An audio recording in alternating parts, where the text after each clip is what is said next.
we're still having guests joining, and we can say we can give them just about 4 minutes so that we can get going. Thank you very much, and you are most welcome. Thank you. Thank you.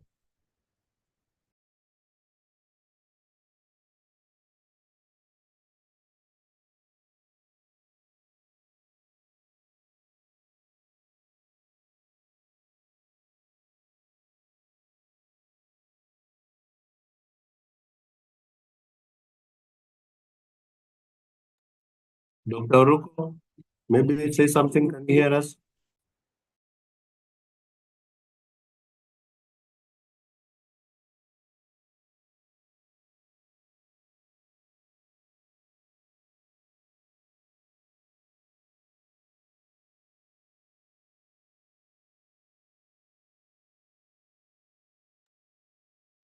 Thank you very much. Welcome to the Leather and Leather Products webinar. We're just going to start in the next 2 minutes. So thank you.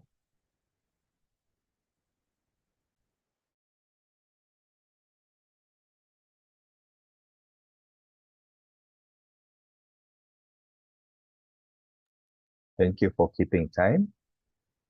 Thank you.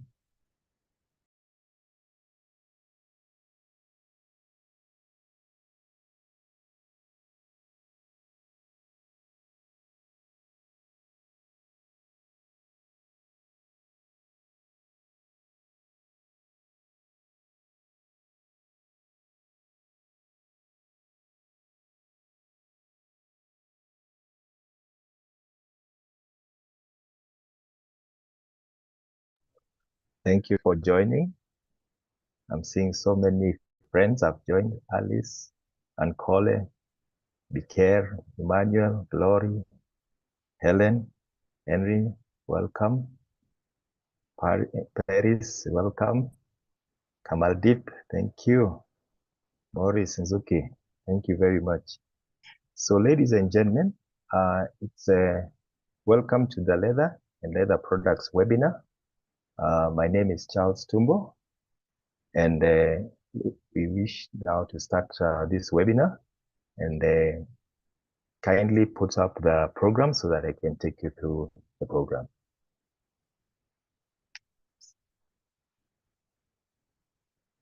So thank you very much. My name is Charles Tumbo, and I'll be your moderator today. And as we start our webinar, would like to say a word of prayer. So Philip Erokon, kindly pray for us.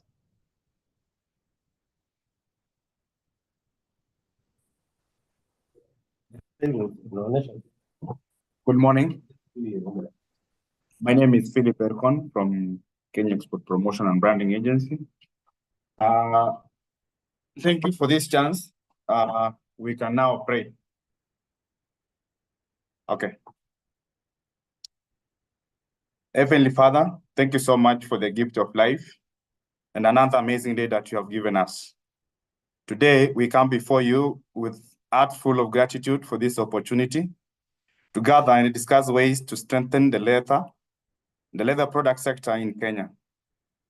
We thank you for the resources, talents, and ideas that have brought us together today.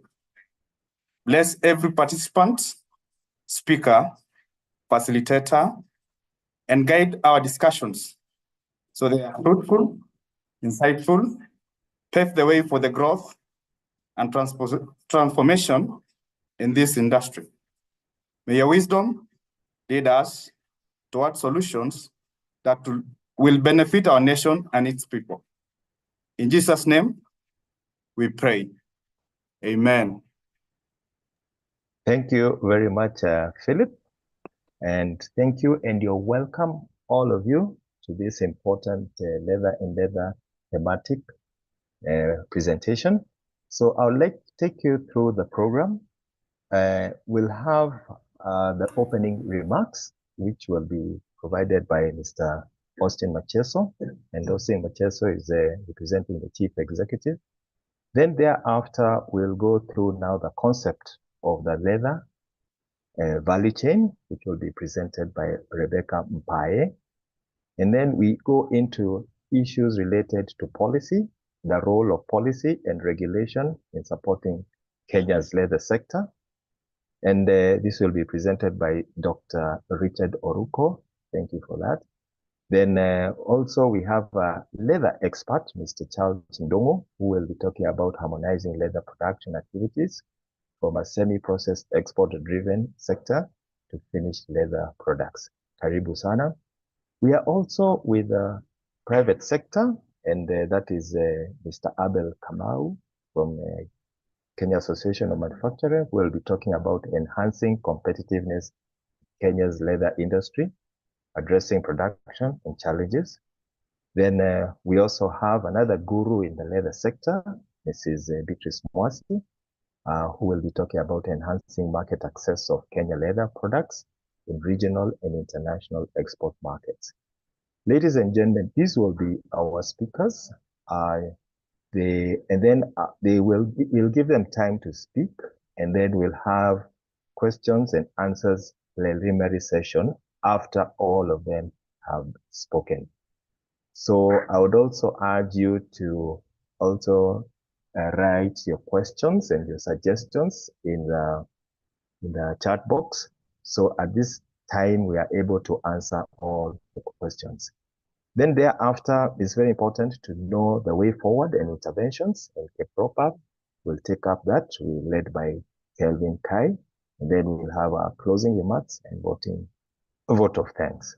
So ladies and gentlemen, without wasting any time, we would like to have our first presenter have the opening remarks, and I would like to welcome Mr. Austin Macheso, who is the Director, Product and Market Development at the Kenya Export Promotion and Branding Agency. Mr. Macheso, you're most welcome. The floor is yours. Thank you, Charles. Thank you, everyone. Good morning, everyone. Like Charles has introduced me, I'm Austin Macheso. I'm standing in the gap for the CEO who could not make it to this webinar because of some other urgent engagements. However, she asked that we represent her. And so there are some remarks that I'm going to read on her behalf. But before I do that, just allow me to acknowledge the presence of our esteemed leather sector stakeholders, our distinguished presenters, representative from the State Department for Livestock Development, Kenya Leather Development Council, Leather Apex Society of Kenya, represented by Madam Mwasi, Mr. Abel from Kenya Association of Manufacturers, and my colleagues from Keproba.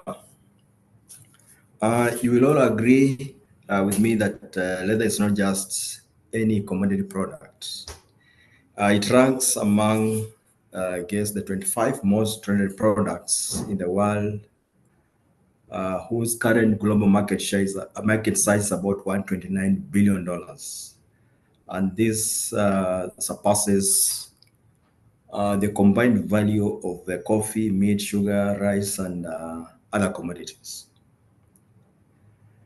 Kenya has over 11.8 million livestock, that is goat, sheep, and cattle, which are slaughtered annually.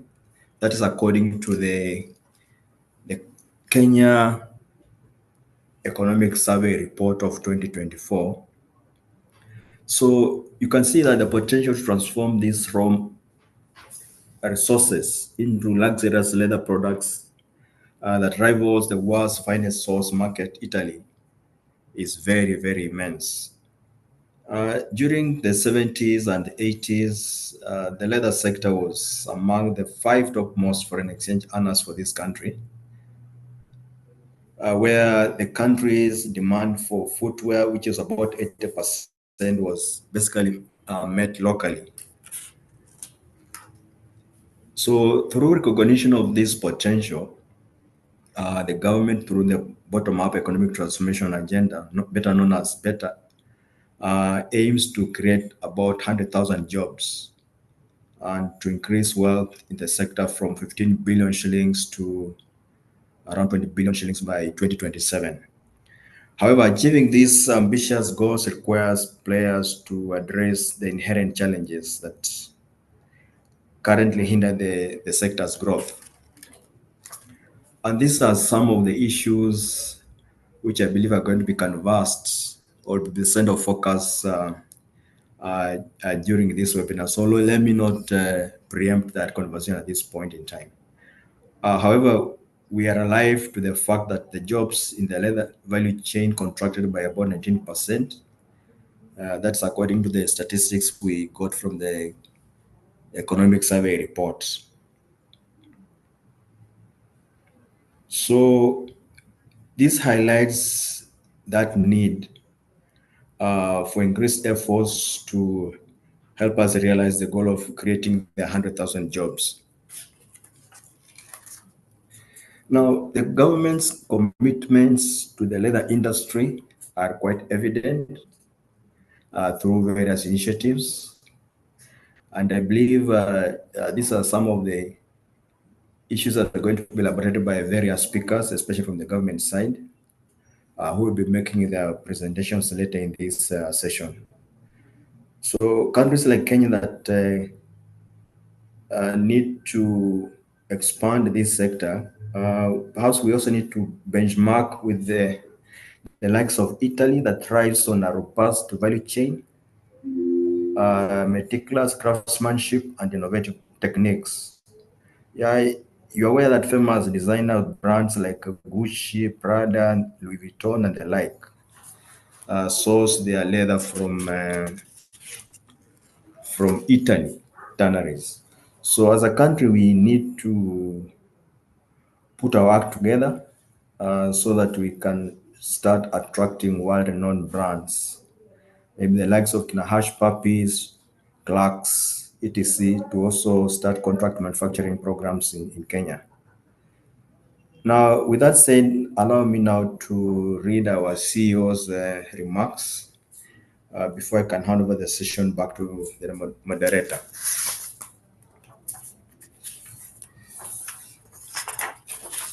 Now, for those who haven't interacted with the Kenya Export Promotion and Branding Agency, we are a government agency mandated to implement export promotion and national branding initiatives and policies to promote Kenya's export of goods and services. And therefore, this forum resonates very well with our mandate, and we are grateful that you've honored our invitation to be part of this conversation. The leather sector has been selected as a priority sector, like I already mentioned, under the bottom-up economic transformation agenda to drive export-led economic growth. Notably, the sector has recorded a relatively good performance over the years, with export earnings being valued at $21 million in 2023. Some of the key export markets for leather and articles of leather include Italy, the US, China, the UK, Indonesia, among others. While our leather sector has demonstrated relatively good performance over the years, it's evident that Kenya has yet to fully maximize the vast global export opportunities within the sector. For instance, the global leather and related products market demand size reached approximately $248 billion in 2023. So to maximize the huge export opportunities within the sector, the government has heightened its efforts in securing market access, the recent one being the signing and ratification of the Kenya-European Union Economic Partnership Agreement that guarantees Kenya markets access to 7 EU member states on a duty-free and quota-free basis. To leverage the export opportunities availed by Kenya-EU EPA and other trade agreements that we have signed and ratified, it is important to continuously engage various sector stakeholders to understand the current state of play, identify challenges facing the sector, at proposed interventions to enhance competitiveness, market access, and the overall operating environment. Therefore, we have invited you to this webinar for this purpose, and our presenters will engage you on these issues in the next 1.5 hours or so. So before I conclude my CEO's remarks, let me mention one program we have been undertaking at KEPROBA that is key to this sector, which is the Made in Kenya brand mark. This is a distinct and unique mark placed on locally manufactured products to help identify and authenticate them on local and global markets. Apart from creating competitiveness for locally produced products, it is also meant to ensure that producers take the responsibility of producing quality and finished products for the local, regional, and international markets. I will therefore strongly encourage our manufacturers in the leather sector who are yet to adopt the mark to engage with a proper team so that the steps required to get the mark can be discussed, and so that you're also guided on how to go about that. So with those few remarks, allow me to once again thank you all for honoring our invitation, and we look forward to fruitful insights and engagement. Asanteni sana. I hand over the session back to Charles. Thank you very much, Mr. Austin Macheso, and thank you, the CEO, for also the remarks that have been provided for this. Ladies and gentlemen, the objective of this forum are actually 8. And what it is first of all, we need to understand this sector. That's number 1. And then identify the challenges, propose the interventions, and collaboration for growth, very, very important. Then export readiness and compliance is very, very important. The 6th objective is also innovation, product quality, and product quality and innovations. Then 7 is branding and marketing strategies. And then we look at also the market access and opportunities. So ladies and gentlemen, without wasting any more time, we'll have our first presentation where we want to understand the concept of the leather value chain. And this will be presented by Madam Rebecca Mpae, who is a manager in Product and Market Development Directorate at KEPROBA. Welcome, Rebecca. The floor is yours. Thank you very much, Charles, and welcome everyone. Mine this morning is to present the concept of the leather and leather product sector.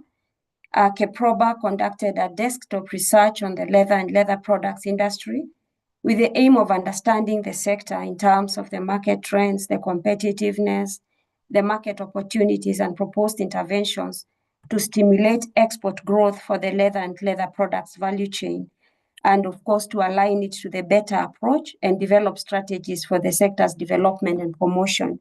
So my task this morning is actually to give an overview of this concept. So I might be skipping most of the things that have the areas that are outlined, like the current policies, because we have a whole facilitator who will be taking us through the policy aspect. And so I'll just give us an overview for us to appreciate the concept that was developed for this sector. So without much ado, this sector, the leather sector in Kenya, is a prioritized sector, and it is viewed to have significant potential as a driver of economic growth for the nation, job creation, and value addition in the country. And revitalizing this industry aligns with our Kenya bottom-up transformation agenda, which aims to maintain Kenya's entry into a middle-income economy by promoting industrialization. Mr. Charles, the moderator, has mentioned the objectives, why we are here today. And just to summarize that for us, we are here to understand the sector, We are here to identify key challenges that are affecting this sector. We are here to propose interventions and, of course, to look for areas of collaboration so that we can move together and build this key sector for the country. So let's start. I said I'll skip the current policies because we have a presenter on that. So I want to jump straight to the global and the regional market trends in the leather and leather products, so that we all understand how to get an overview of the supply and the demand trends in the leather and leather product value chain. So from what you can see on your screen, the global leather demand showed mixed performance with significant fluctuations over the years. After a decline of 3.3% in 2014 and a further 0.9% in 2015, the global market rebounded with a growth of 6.7% in 2016 and 7.7% in 2017.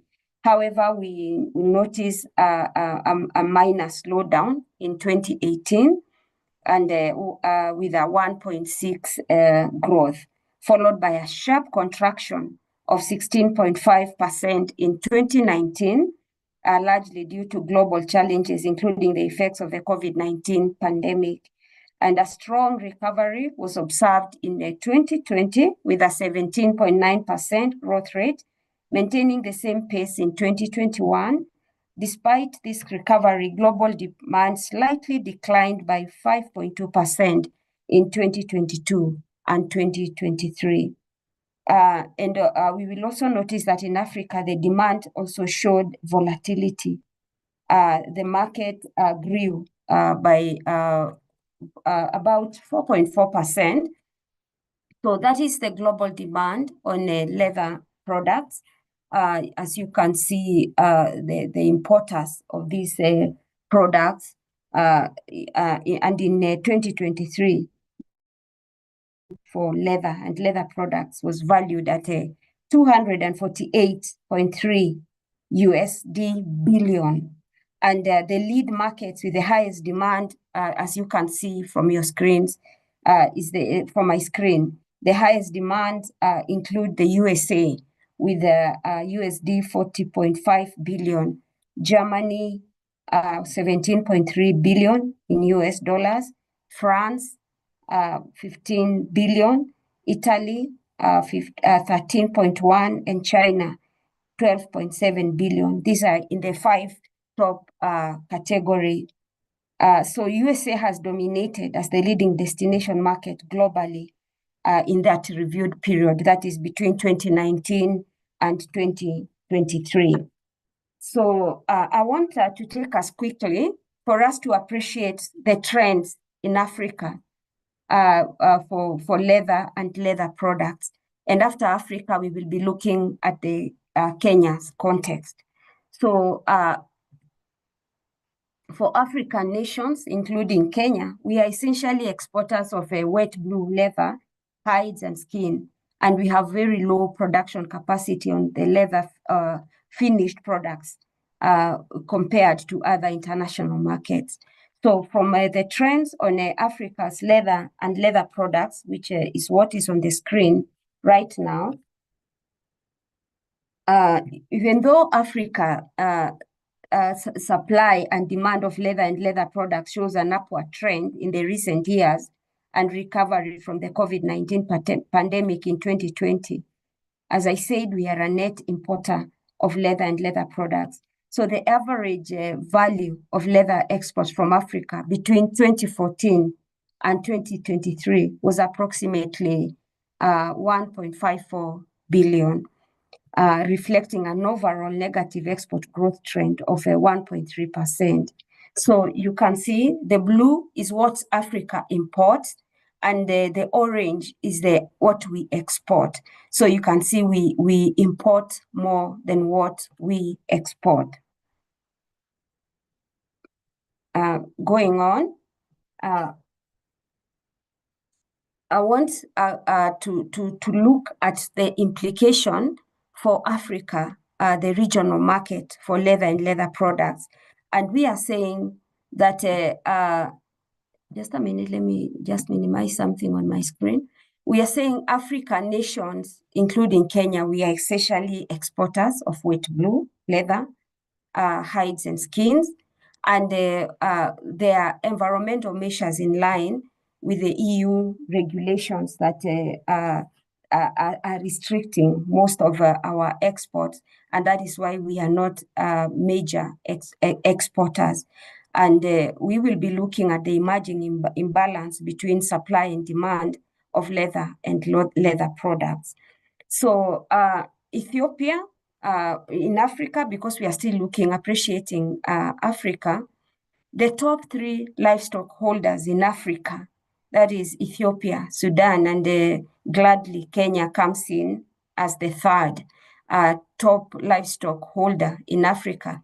And in Ethiopia, we see the country leads with an estimated livestock population of 70 million cattle, as compared to 41 million cattle in Sudan and 18 million cattle in Kenya. And Ethiopia as the leading, they have 42 million sheep. Sudan has 50 million sheep, while Kenya has 26 million goats and 18 million sheep. We can see the population of camels in Ethiopia, 8 million, as compared to 4 million in Sudan and 3 million camels in Kenya. So Kenya boasts significant populations, of course, of poultry and donkeys, which are vital for rural livelihoods. And when we'll be looking at the Kenya context, we will also appreciate the population of these livestock that make up the leather and leather sector there in our value chain. So I want us to appreciate Kenya's context. Kenya has a diverse livestock population that plays a vital role in the country's economy, particularly in the agriculture sector. So I want to give an approximate numbers based on recent statistics. Cattle, Kenya, we have between 18 to 20 million, including dairy and beef cattle. For the camels, it's between 3 to 4 million. So the figures are in between there, and they are predominantly in arid and semi-arid regions. We have goats, that is our population of goats, sheep, around 19 to 20 million sheep. For poultry, over 45 million, including chickens that are layers, broilers, and the indigenous chicken. Pigs, approximately 400 to 500,000, and the donkeys about 2 million. And so you can see we have a large livestock population, which provides an ample supply of hides and skins. So this, despite us having this sector still remains underutilized, with most raw hides exported rather than processed locally. So we want to also appreciate the production, raw hides and skins, which about 5% are semi-processed. These are the subsectors in this value chain: semi-processed tanned wet blue and some crushed leather, about 89% of what we export. Finished leather, 2%, and the leather footwear, handbags, travelwear, and other products, about 4%. So the Kenya export of raw hides and skins and wet blue leather maintain a low production capacity for finished leather. So value addition in the leather sector has been minimal, and most of our exports have been in the form of unprocessed raw hides and skins. And today, Kenya's leather sector is composed of suppliers of raw hides and skins, abattoirs, traders, tanneries, and we will quickly be looking at the value chain for this sector. So we can see, it's not so clear there, but we can see from livestock rearing, this is the value chain from livestock rearing, slaughterhouses, raw hides, traders, tanners, leather manufacturing and the processing industry.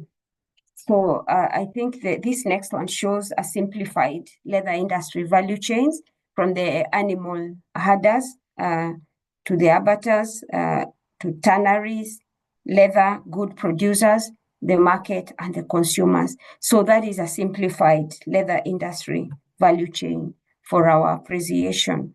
So what is the problem statement actually?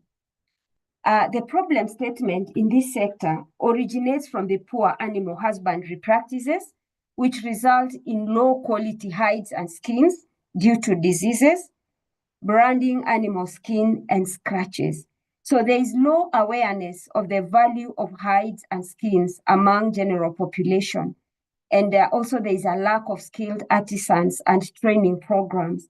And this sector is inadequately funded with low investment, research, and development, in addition to unfriendly business with a high cost of inputs. So Kenyan leather lacks global recognition and marketing channels or platforms, and also the infrastructure for slaughtering equipment in the abattoirs is obsolete. So all these form the problem statement for this sector. And we are here today because we want to address these issues and come up with a way forward on how well this sector can be managed for us to appreciate more exports from this sector. So let's appreciate our trends when it comes to exports of Kenya's leather and leather products between 2014 and 2023. So we are saying the blue there shows the imports, and the orange line is what we export. So according to the trend, in 2023, Kenya export of leather and leather products were valued at 23 million USD. Those are our exports. While the imports, on the other hand, were valued at 77.4 million USD. So the figure shows an upward trend in the import of leather and leather products over the reviewed period, except in 2020, when the imports experienced a sharp drop. You'll notice that sharp drop there, 62.2, down from 88.7. And this was a sharp drop was due to the COVID-19 pandemic. And conversely, the exports of leather and leather products recorded a downward trend at an almost consistent rate. So the negative trend can be attributed to cheap mitumba imports, influx that are eating up the local market, as well as the high cost of production that is substituted by the cheap finished leather goods over production of Kenyan leather products. So those are our the Kenya exports of raw hides and skins. You can notice there that hides and skins exports in the past years contributed up to 27% of the total exports of leather and leather products until 2009, when the Kenyan government imposed 80% export tariff on raw hides and skins, which dropped significantly to 3% share. And by 2022, we recorded a share of 4.4% of the total exports from Kenya. So you can see there in that table that 96.4% of our exports of the raw hides and skins. The 96.4% is taken up by the whole raw hides and skins of bovine, including buffalo. It takes the bigger share of our exports of raw hides and skins. When we go to our exports of export of wet blue, just a minute. For the wet blue, you can see that hides and skins of goats or kids in the wet state take the bigger share of what we export in the wet blue and crust, 40.4%. And for the finished leather, full-grained leather, inclusive of parchment dressed leather, takes the bigger portion. for the finished leather. I'm going a bit quickly now. This is just for us to appreciate what we export in finished products of handbags, saddlery, belts, suitcases. Those take the bigger percentage of what we export in the finished products. But for the leather footwear, the bigger percentage, 40%, is the footwear with outer soles of rubber or plastics, with uppers other than rubber, plastics, and leather.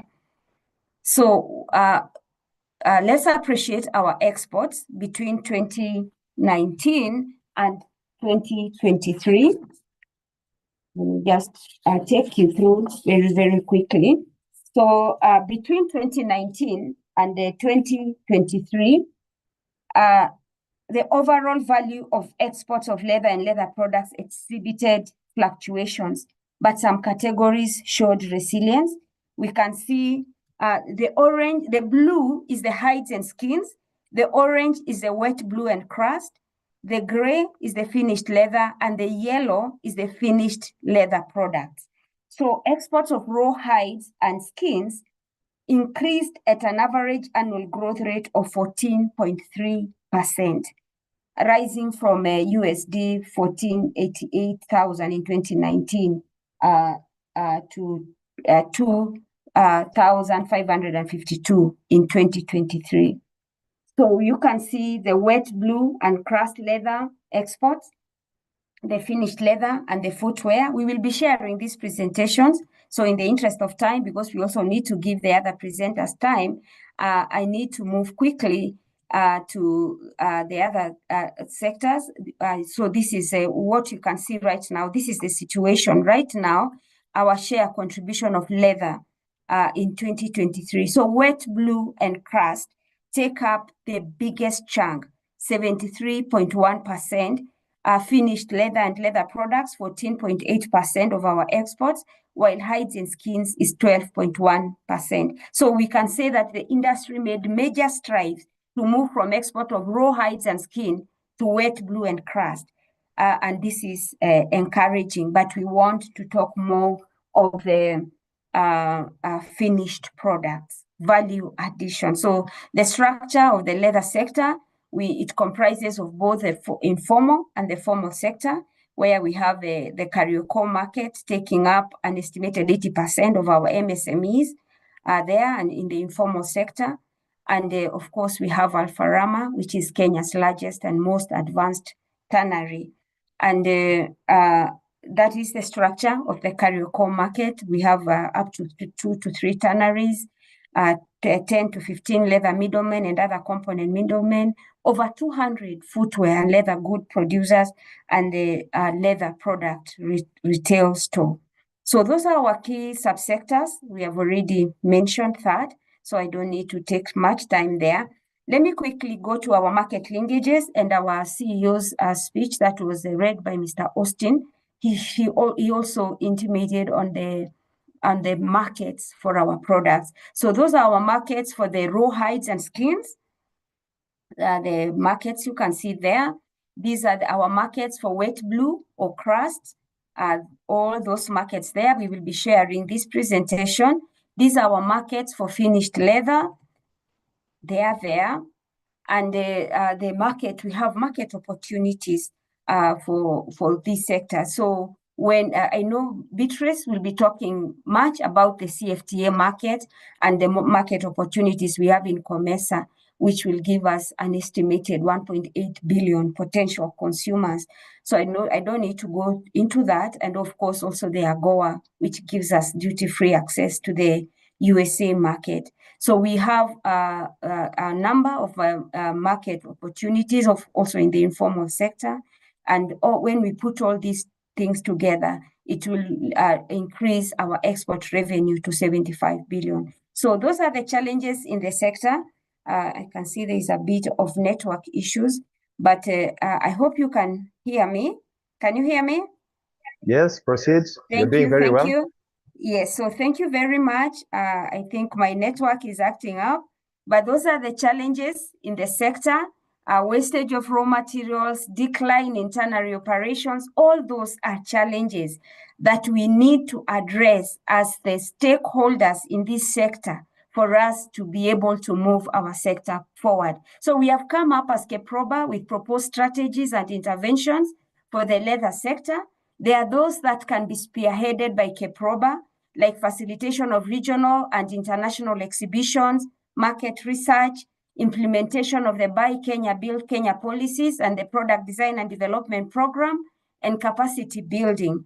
These ones can be spearheaded by KEPROBA, but we have a number of interventions that we are calling other ministries, departments, and agencies to spearhead, like farmer training and capacity building, collaboration with veterinary and agriculture experts, establishment of model tanneries, industrial parks and processing facilities, reduction of taxes and duties on these products, and standardization and harmonization efforts. All these can be carried out by other ministries, departments, and agencies.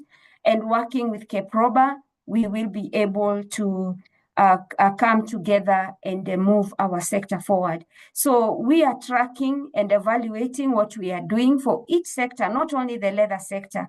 So the challenges and the solutions that will be proposed in today's forum will be a critical input into the tracking tool that the agency has developed. And I'm sure Mr. Kelvin Nkai will be talking about that. So this tool will monitor the implementation of the proposed interventions from today's forum, and then we'll be able to measure progress over time. So ladies and gentlemen, we thank you again for joining in. Please participate. Let's come up with the key insights that we will be able to come together and coordinate our efforts so that we can keep improving this sector.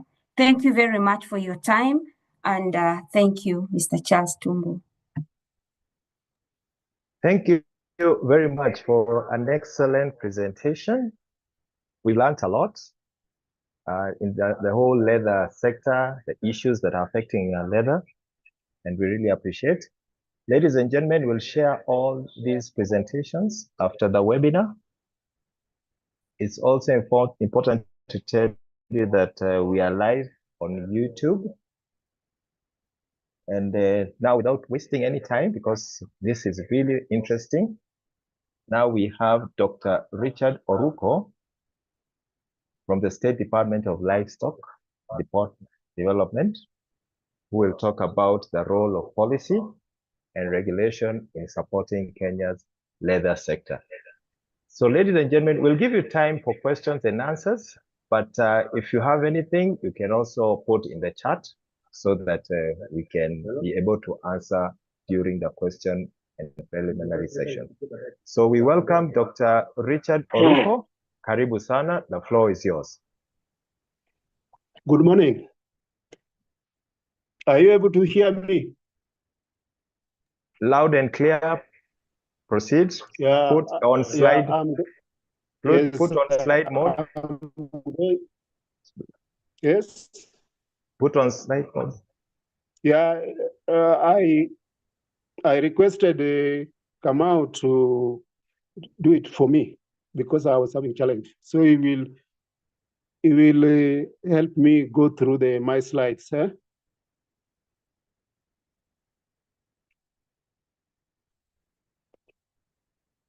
Can I begin? Eh? Proceed. Yes, I'm going to talk about the role of policy and regulation in supporting Kenya leather sector. There are a lot of policies which the government has put across, but I've decided to group them into two. Let's go to the second slide.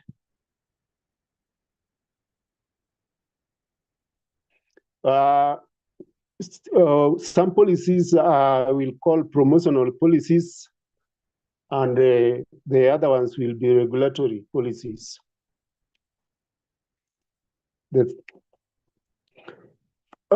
Kenya has various policies and legal frameworks supporting the leather sector. National promotional policies, one of them is Vision 2030, which promotes establishing a leather park near or in disease-free zones to stimulate the growth in the leather sector. The other policy which has been put across to promote leather is Kenya Industrial Transformation Program. That was in 2015. This was to one of the key pillars to grow Kenya's global export, especially including leather sector as one of our export products. The Big Four agenda during the Jubilee government was there to promote the manufacturing sector. Leather was included. National Industrial Seasonal Paper, number 12 of 2012, was there to develop a number of areas, but of importance to us was agro-processing, textiles, clothing, leather, and leather goods. Move to the other one.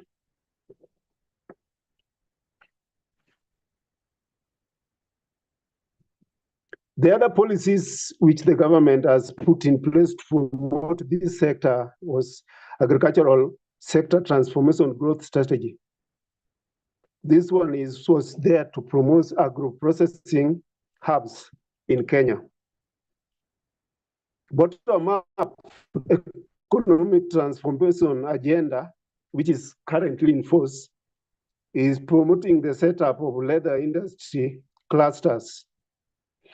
They are also trying to see how to secure linkage and technical support for overseas markets and even local markets.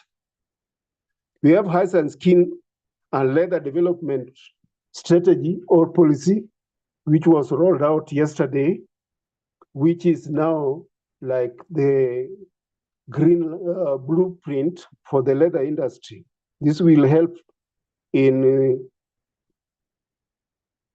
harmonizing the sector's policies and guide the leather industry into the future.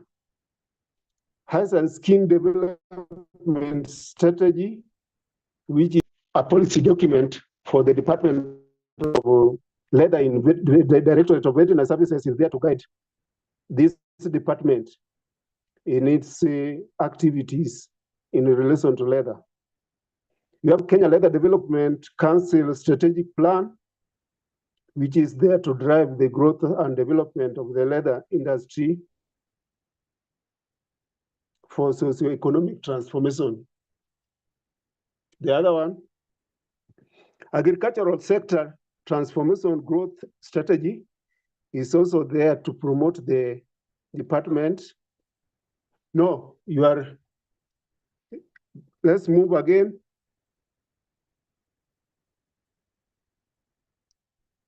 We also have regional promotional policies geared towards the leather sector. We have East Africa Leather and Leather Products Strategy and Implementation Roadmap for 2030 is there to develop the leather for global market competition. We have East Africa Community Vision 2050 is there as identify the leather and leather goods products sector, and they intend to promote it for along its for employment along its value chain, because the leather sector can employ so many people, both directly and indirectly. We have African Union agenda, which also promotes is the blueprint for the African as a global power because of the diverse resources the continent has. We also have international and global promotional and regulatory policies. One of them is SDGs, but of interest to leather will be SDG number 6, number 9, 12, and 17. These ones are there to guide the leather industry so in Africa or in Kenya so that they can meet the international standard. I wish also to state here, there are some regulations which are coming from the EU, which will also affect our industry that we need also to look into, like deforestation, which will affect leather industry. We are also trying to see how to implement it, because we have some industries here in Kenya, leather industry, like the one we have in Okunda, which manufacture leather goods for German market and Europe. Move to the other one. We have a number of, no, you are not in the right one.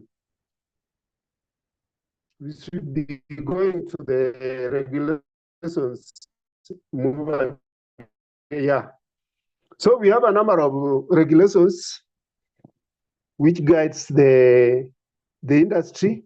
And one of them is the act which created our department in veterinary department, known as Hides and Skin Trade Act Cap 359. This act, currently we are reviewing it. We have a draft bill which is going to be known as High Skin Leather and Related Product Bill. It is ready for public participation. Once we get funds, we'll bring the relevant participants to put their input. We have Kenya Leather Development Council order, which created the KLDC. The work of KLDC is well known to most of us who have interacted with them. We have Hides and Skin Trade Rules 1990. These are the rules which runs along with the Cap 359, and they guide the trade. We have a draft Kenya Leather Development Authority Bill, which will transform KLDC, and the bill is in advanced stage. I hope soon it will go through Parliament, and when it comes operational, it will guide the industry and will make the industry move forward. We have the draft regulation on a leather fund, which is going to come up for the first time. And this fund is geared to help mop up and sustain operation in hides and skin trade. There are times when the industry usually have a low demand, and that time most of our hides and skin normally go to waste because there is nobody to buy them. So the government is coming with a fund which can be used for intervention. Other bodies are Kenya Revenue Authorities, which has got a number of laws. They also play a role. We also have Science, Technology and Innovation Act. This act is relevant to fish leather, which is also an area which is emerging for our leather. Move to the second one.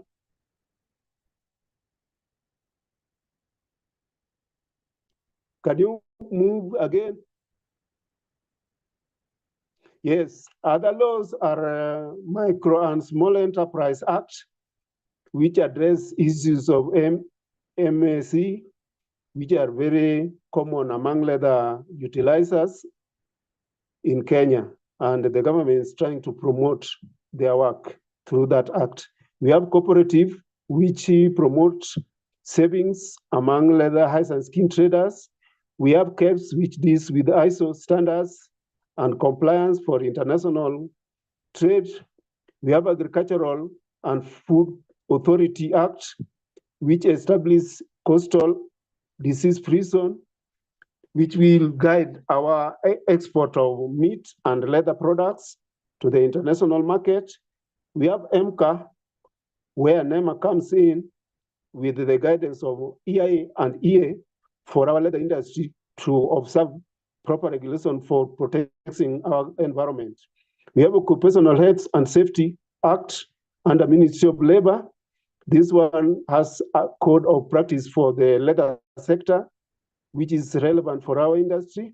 We have draft livestock bill, which will establish Kenya Leather Development Authority and grant autonomy for all livestock training education and training institute in the country. Currently, most of our training institutes are not having an act of parliament which back their operations. They are operating under the umbrella of the relevant ministries. Move to the other bit. Other acts are animal bill, health bill. This will regulate animal diseases and their byproducts. We have TVETA Act and regulations which regulate education in the TVET and vocational training institutes in the country. We have the Q Act, Commission of University Higher Education, which regulates training of leather and other advanced training in university in the country.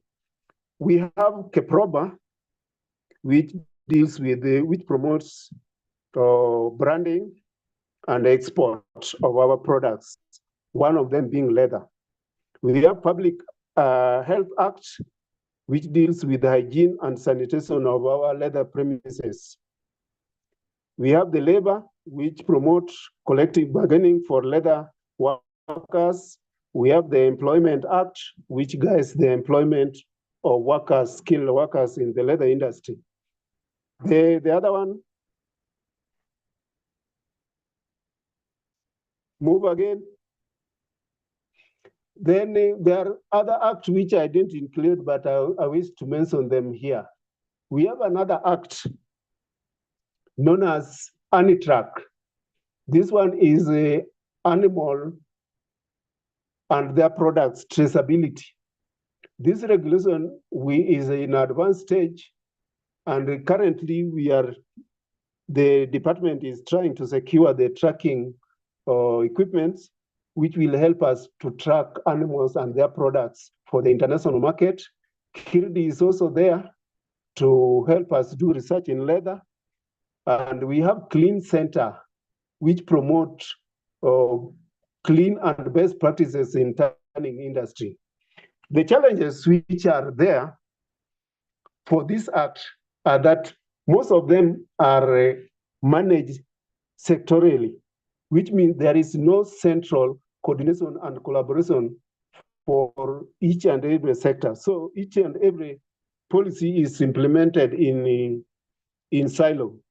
This one makes it a bit difficult for us to see how we can synergize and act together. Then there is also no timeline for us to review the performance of each and every act. So there is a need to come up with a way of setting up a central coordination point where we can all come together and see what KEPROBA is doing, what DVS is doing, what KDC is doing, and other bodies, so that we coordinate our work together. And then there is a need also to come up with a timeline whereby we can say after a period of 3 months, we meet and review our performance as sectors dealing with the leather in relation to the policies which we are trying to implement in our sectors. Lastly, there is a time we had a meeting with the KEPROBA team here in Kabete, and we formed a team which was to be headed by Mr. Charles Tumo. This team was supposed to coordinate our work so that we can work together. And one of the things we proposed was the production of a documentary for leather. I wish we could have an opportunity so that we can give a documentary, and so from where the leather has come and where we are and where we want to take this industry. Otherwise, I wish to thank you for listening. If I've missed others, the members can add. Otherwise, thank you for listening. Thank you very much, Dr. Richard Oruko. We really appreciate your presentation. So shown us about the regulations and also your suggestions on the way forward, which we are capturing and also bringing up the issue of the documentary we had discussed, so that we can see way forward and see how we can actualize the things that we are coming up. The presentations are very informative.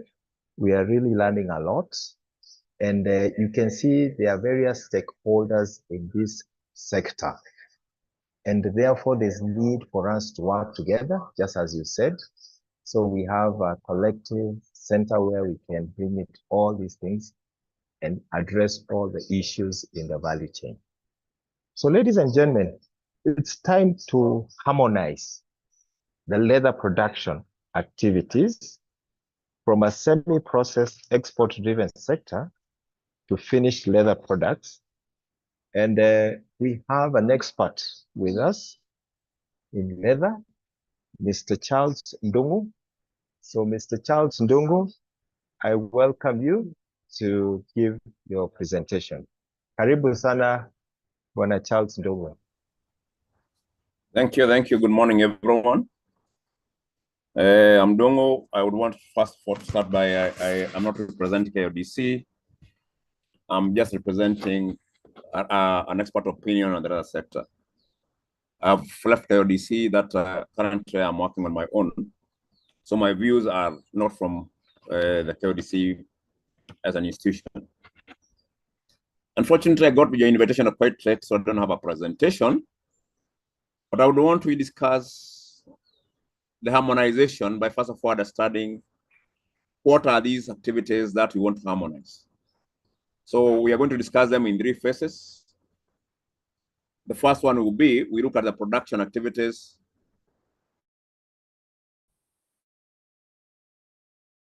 Then we look at the processing activities.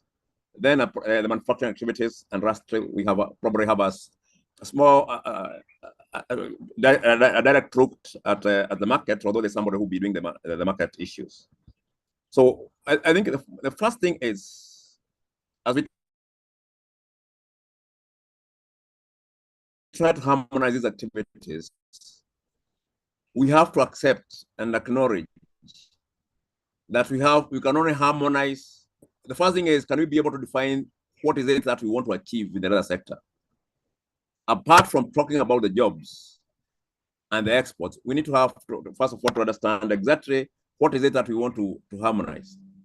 What is it that we want to achieve through harmonization? And I think the key thing is, as a country, we want to focus on manufacturing leather products that can be international competitive, that can compete with any other product or a product from any other country, so that we can be able to see exactly what is it that we want to do. So when we are harmonizing, then everything should be aligned towards achieving that. Currently, and we have seen the proper presentation, and we appreciate the details, we acknowledge you are not doing very well. We are still at wet blue. And the first thing to understand is, why are we still at wet blue with an industry that is over 100 years old? And one of the key things is, as a country, we have not been able to adopt the appropriate production technology that will make us competitive. That also means we are not very sure of which market we want to go into. So the first thing is, if you look at the production, that is farm to curing and preservation. What are the activities involved? And these are very basic activities. And we have cut them out throughout the year, throughout the 100 years that the has been Charles Ndungu, you're breaking your internet, please. We have farmers, we have slaughterhouses, and we have correctors. So in harmonization, we need to understand. Yes. Oh, okay, sorry. Probably is where, I'm up country.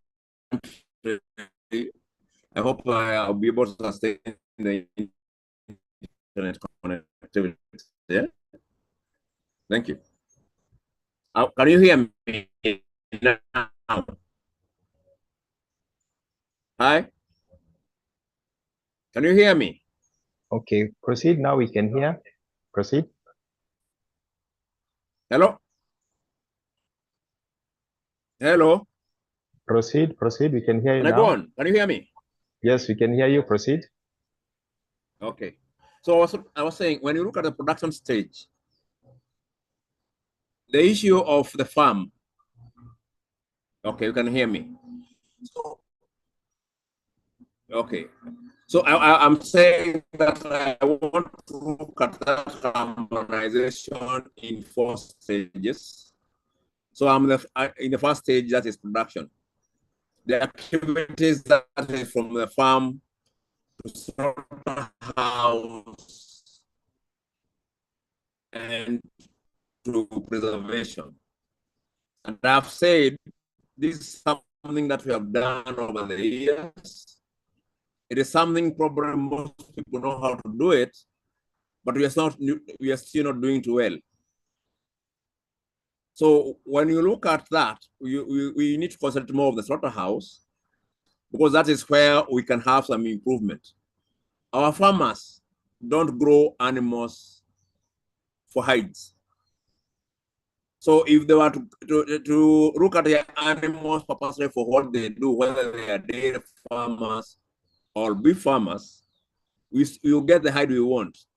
But our slaughterhouses are a major area that we need to harmonize. We need to exactly regulate how they operate, because they contribute almost 52% of our challenges in terms of grades.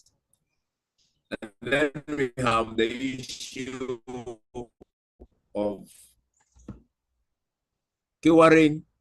And curing has evolved. That 40 years ago, we used to do sun drying. Now we are doing wet sorting. And probably in future, we might move away, we might move to other more appropriate preservation methods because of the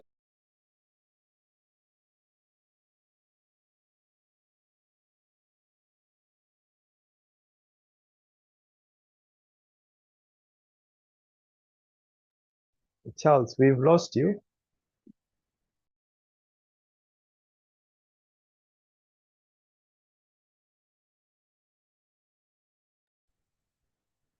Charles, we've lost you.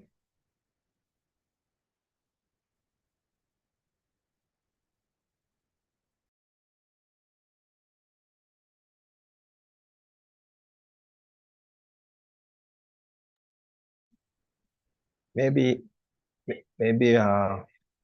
we'll get back to him. So ladies and gentlemen, he's an excellent expert, and we really need a lot of his experience. So we'll engage him offline and we see if he can come back. Yeah. So ladies and gentlemen, let us go to the next presentation. Hello, I'm back. Hello. Oh, Can you yes, hear back. me? Okay, it's back. Yeah, now I'm we can trying to- hear you. Please. I have changed my site. I think I'm up country, so I have a few issues with the network. But I hope we'll be able to conclude. Okay, proceed. So as I was saying, there's very, very little we can be able to do at production, because apart from the slaughterhouse operations, all the other areas are with farmers, and farmers will do what best suits them. What we need is just to tell them the value of the hides and see whether they can be able to incorporate the value of the hide with the animals. But they will never sell hides; they always sell animals. So I was on the issue of correction, and I think this one is very, very important to us. That correction is driven is a trade activity driven by the market. If there's a market, traders will always correct hides. If there's no market,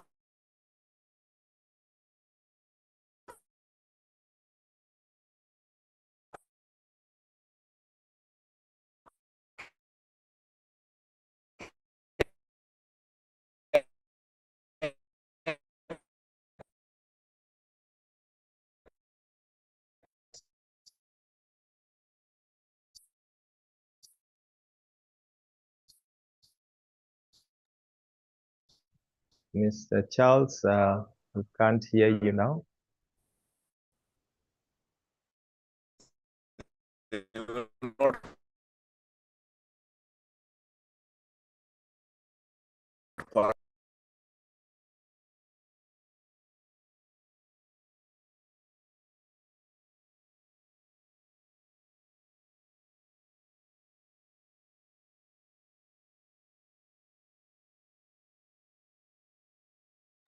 Sorry for that. We are trying to get him and inform him that we can't hear him. I'm still having a few challenges. I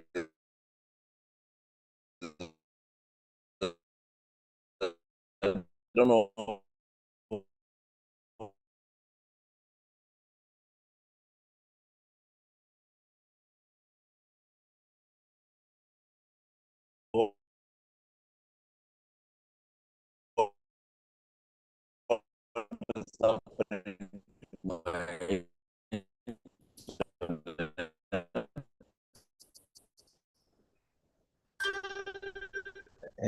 Charles, we can't hear you at all. Can you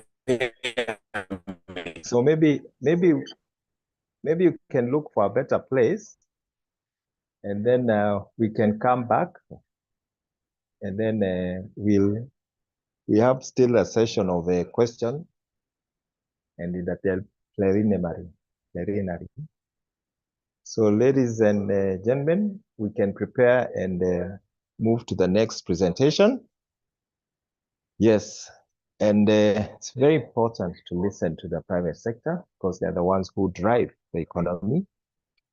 And we want to look at the enhancing the competitiveness in Kenya's leather industry and actually addressing the production challenges. And this presentation will be done by none other than Mr. Abel Kamau, my good friend, from the Kenya Association of Manufacturers. Bwana Abel, karibu sana. Asante sana, Bwana Charles Tumbo, and good morning, everybody. Thanks for joining the webinar, and also much appreciation to Keproba for having Kenya Association of Manufacturers. I'll take us through a short presentation about the leather value chain with a specific focus on production challenges and some of the proposed solutions towards addressing these challenges. So Bwana Charles, please confirm once you're able to view my presentation. Bravo. We can see it. Put it on slideshow mode. Okay, perfect. Done. Now we can see it. Proceed. Okay. Yeah, so maybe just as a short insight into KAM, so KM is a representative of the manufacturing industry. The value is established in 1959. Currently, we are about 65 years old, and our main aim is to unite industrialists and to offer a common voice for businesses within the manufacturing sector, within the value addition sector. So we currently have about 1,300 members who cut across 14 different value addition sectors. 13 different value addition sector, and the 14th sector is the service and consultancy sector. So this is the sector that provides services that are consumed by the manufacturing sector. One of the sectors that we have within the association is the leather and footwear sector, which brings together the members that are participants within the entire value chain of the leather and footwear and leather goods sector. We do have 7 regional offices across the country. This is over and above the headquarters, which are based in Westlands. And these regional offices support us to be able to go closer to the members and to provide customized services according to the geographic location. Maybe into the leather and footwear sector, the sector in the association is divided into 3 main subsectors. We do have the tanneries subsector. So these are the players that consume the raw hides and skins and convert them through value addition leather. Then we do have the footwear subsector, where we do have both manufacturers of leather-based footwear and also non-leather footwear. Then we do have the leather goods manufacturers. So this is where we do have manufacturers of articles of leather, including the likes of wallets, the likes of handbags and such like. Maybe going maybe to the context of the program and maybe on the key production challenges that manufacturers face. I'll try to address these maybe in three main platforms and perspectives. First, on the inbound challenges. So these are the challenges that encounter manufacturers before the raw materials, before the inputs get into their manufacturing plants. Then I'll look at what happens at the farm level and some of the key challenges that manufacturers face within the perimeters of their factories. Then we look at outbound challenges. So these are challenges that mainly happen at the demand side. So these are at the market end. Then as maybe some of the recommendations that we think would be ideal to cover these challenges. So one of the major challenges, and I think this has also been highlighted largely by Rebecca earlier on and also by Charles, are issues about raw material supplies. Primarily, maybe looking at the leather and footwear sector, the leather value chain. We've been having perennial challenges around raw hides and skins. So currently, companies are operating at around 40% capacity utilization. And this low capacity utilization is because of the insufficient supply of raw hides and skins to these tanning companies. And this is mainly driven by two main factors. The component on smuggling of raw hides and skins, which has been a major challenge for this sector for quite some bit of time. And this smuggling deprives the sector of critical raw materials which are required for the tanning process. Then secondly, there's a component of quality issues, specifically on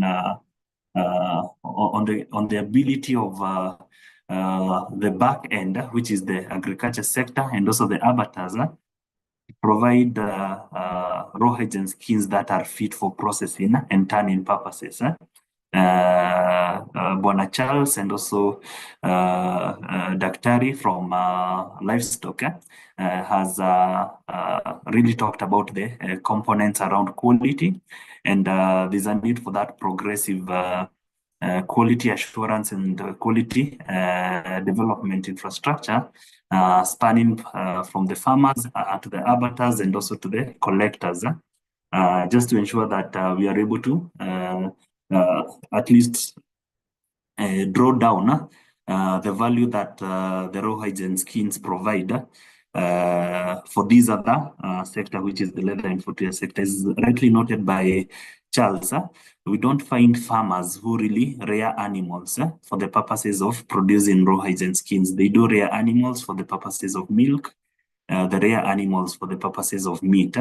And for that reason, raw hides and skins have always been considered as a byproduct of the process. And in the quality improvement measures, we need to find a way of embedding the component of the need to have quality raw hides and skins through that process.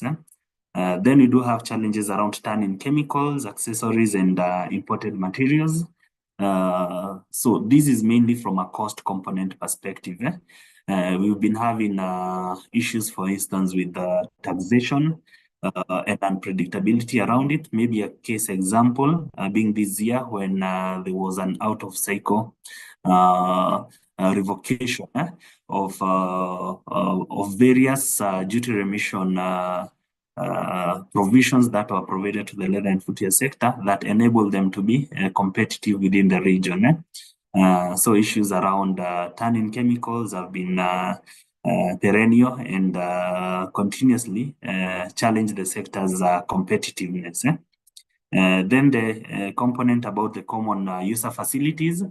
Over time, through the coordinated support from the various ministries relevant to this sector, so including the ministries of industry and also the ministries of agriculture, the common manufacturing plants in facilities such as the one in Kariakor, the one in Kabete, and also the one in Thika have borne some bit of fruit because right now some of the players are able to use them to effectively produce commercially. But when it comes, for instance, to issues such as common effluent management, which is a critical component specifically for the tanning sector, for the tanners, it has been elusive for some time. There are those efforts towards phenolizing and completing the construction of the Kenani leather park, which is ideally supposed to offer a critical solution towards common effluent management challenges. So maybe just to note around the importance of these, for Kenya to be able to really fit into the global supply chain, for us to be able to supply to reputable global brands, we need to ensure that we are able to do that sustainably. And since leather is considered as a highly environmental, to have a high environment footprint, it's always important that we do have a system of managing effluent that comes from the processing bit of it. And since it's really expensive to do it as a single company, these common facilities come up as critical facilitators for investment and also for production within this sector. Then lastly, there are issues around investment challenges. In the recent past, we have seen taxation on investments. So for instance, right now, we do have VAT, which is being charged on machinery, on plant and machinery. And what that does is that it tends to raise the bar on the entry of any player that wishes to get into this sector, specifically on technology and machinery investments. So we are seeing more and more of these barriers to investment in form of direct taxation on that investment alone. When it comes to the factory level, this is what happens within the scope and within the walls of a manufacturing facility. We're seeing challenges with regard to skills. So there's a big gap between the skills that are available within the sector, are required within the sector, and what is being supplied from the training facilities. Closely linked to this is challenges around productivity. How much we are able to get out of the resources that we have, which and specifically on the two components, I think they've really been some concerted efforts between the public and private sector to try and address these and bridge it in such a manner that there's that industry-driven skills development. But much more still needs to be done, specifically in a bid to ensure that we are also able to be alive to the advancements in this sector. So maybe just to note around it, consumption within this sector is largely driven by fashion, which is really dynamic. And for that reason, it's always important that we have a skill set that's able to inject these continuous research development, this continuous product development within this sector. Then we do have technology gaps. This is on some maybe critical processes within the value addition process. Part of the solutions around this have been, for instance, the facilities within the common manufacturing plants. For instance, the technologies and the machineries that are available, for instance, for lasting purposes. This is for people who are in and companies that are in the footwear industry. The challenges around financing have also been continuous and dominant, just like any other manufacturing sector. Proceeds from these from the leather value chain do not really take the normal cycle of a trading entity. So meaning that financing that is to be directed to this sector needs to be patient, at least having a longer duration of payment, and also it needs to be competitive. Just to ensure that the company or any investor is able to make returns from it. Just for instance, maybe on the prevailing rates that we've had in the country in the recent past at around 18%, which is considered to be a really punitive rate for anyone in value addition. Because it would technically mean that any business that is not making more than 18% profit is technically knocked out of the financial markets because of that high rate. So there's need for that progressive extension of suitable financing services to this sector. We've seen the Kenya Development Bank coming out strongly to provide financing for some of the companies within these, and maybe are calling for more efforts towards this, ensuring that these concessional financing is extended to more and more players within this sector. Then lastly, there are those sustainability requirements. These are really key, especially for players that are looking to tap into the export market. So the issues around environmental, social, and governance components. And still around these, there are those concerted efforts just to ensure that we are able to, for instance, do clean production. We are able, for instance, to move away from harmful chemicals and also embed good chemical handling practices within our production plants.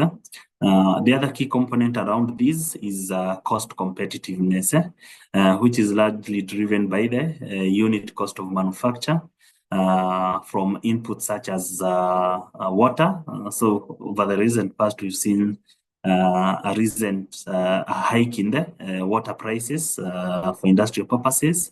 The continuous increase in the cost of energy, specifically electricity, has also been a major challenge for this sector. And part of the interventions being done around this are supporting companies, for instance, to get alternative supplies. This includes the likes of solar and other renewable sources of energy, over and above embracing recycling of resources, for instance, water, and also extraction of harmful chemicals before ultimate disposal. So maybe at the factory level, these are maybe classified as most of the major challenges that the players within this sector are facing. And then lastly, when it comes to the market itself, there are those perennial challenges that also the sector is facing. Key to note around these is that just like any other product, the leather value chain is a market-driven sector. So for instance, we do consume, for instance, footwear, we consume wallets. What we have in our homes are maybe leather seats. What we have in our cars is upholstery made of leather, and not the other way around. So we don't really consume the leather in its raw form, but we do consume it in form of a product which has been made out of leather. And for that reason, it's important to ensure that policies that govern that demand side of the value chain are well governed, just to ensure that there's a market for a tannery, there's a market for a rawhide and skins collector, there's a market for an abattoir, there's a market for, or a farmer who wishes to sell their rawhides and skins after slaughter. So some of the critical challenges around this includes local content and Stroke by Kenya Build Kenya. Over the past 5 years, there have been a lot of work jointly done by the public and the private sector to try and ensure that these component is enforced. For instance, the 40% local content under the Public Procurement and Disposals Act, and also the various presidential directives where where the disciplined forces and the unit forces are supposed to be using and wearing made in Kenya. So part of the challenges around this is that it has not been as smooth at times, and also inclusivity, especially of the small and medium enterprises, and also the challenges around prompt payment. So where you do find companies applying, for instance, to institutional buyers within the public sector, but the payment cycle takes over 12 months for it to come back. And this ultimately has a huge cash flow crisis for the manufacturing sector. Another key major problem and challenge for the sector, which really pushes out local manufacturers out of the domestic market, is illicit trade. So there's a huge influx of imported goods, majorly of which are under invoiced and also substandard coming into the market. And the challenge around this is that companies that are formally operating within the country, paying the statutory taxes and conforming with the laws of the land, are not able to compete with these products because they offer unfair competition to the locally manufactured goods. In the recent past, we've attempted to get specific duties to come in and try to address these, but we've not been able at least to have them on a long-term basis. So maybe a key recommendation around this is that we find a way of ensuring that we do have specific duties that will ensure that the component of under-invoicing is avoided specifically within this value chain. Because what happens is that for unscrupulous business persons, for them to avoid paying the full duties, they under-invoice. And what that means is that they are able to get their products into the domestic market at ridiculous prices. And this ends up hurting the local manufacturers. The policy environment has also been erratic, so we are glad that through the leadership of Kenya Leather Development Council, there was the official launch of the leather policy yesterday, and we expect that the enforcement of this leather policy will be a game changer specifically to address this erratic policy environment, which has been continuously affecting the sector. Also, components and issues around market dynamics, trends, and patterns. We need to all agree that the modern consumer is also changing. For instance, they need a blend of leather plus maybe a fabric, or leather plus other materials embedded into these.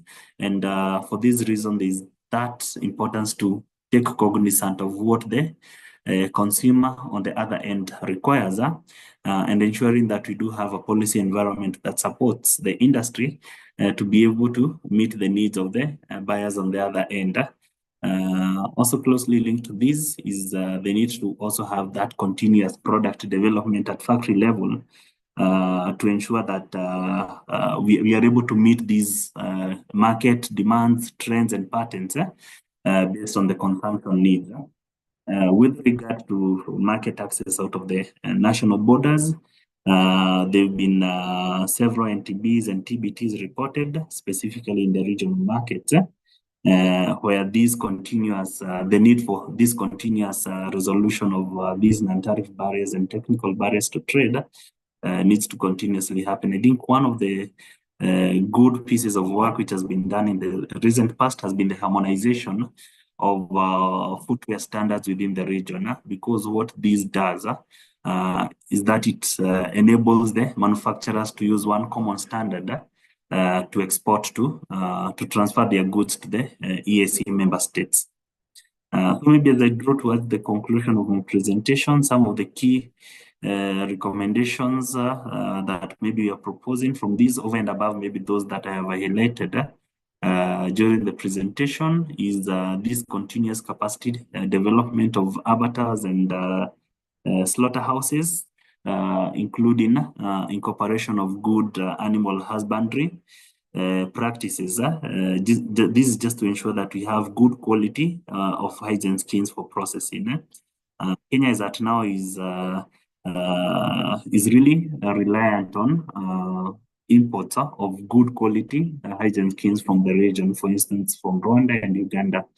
And this is the result of the low quality of hides and skins that we're getting from the Kenyan territory. Then we need also that continuous industry and academia linkages. This is in skills development to enable us develop review curriculums and develop training programs that are fit for purpose with the demands of the manufacturing sector.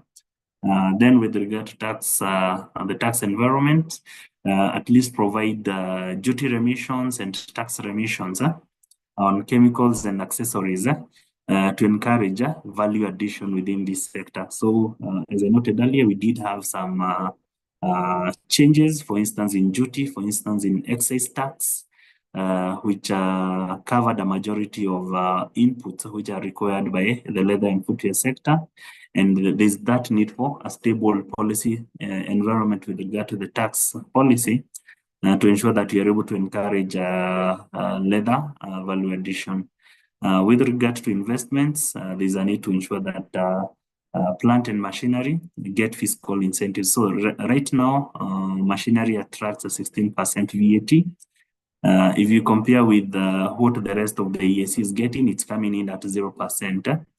So technically, it's at least 16% more expensive to invest in a tannery or to invest in a footwear plant in Kenya as compared to the rest of the EAC partner states. So there's need to ensure that we align our fiscal incentives with regard to investments in tandem with what is in place within the regions. Then an enabling policy framework for investment in the leather production, and for this we are calling for the enforcement of the leather policy, which was launched yesterday.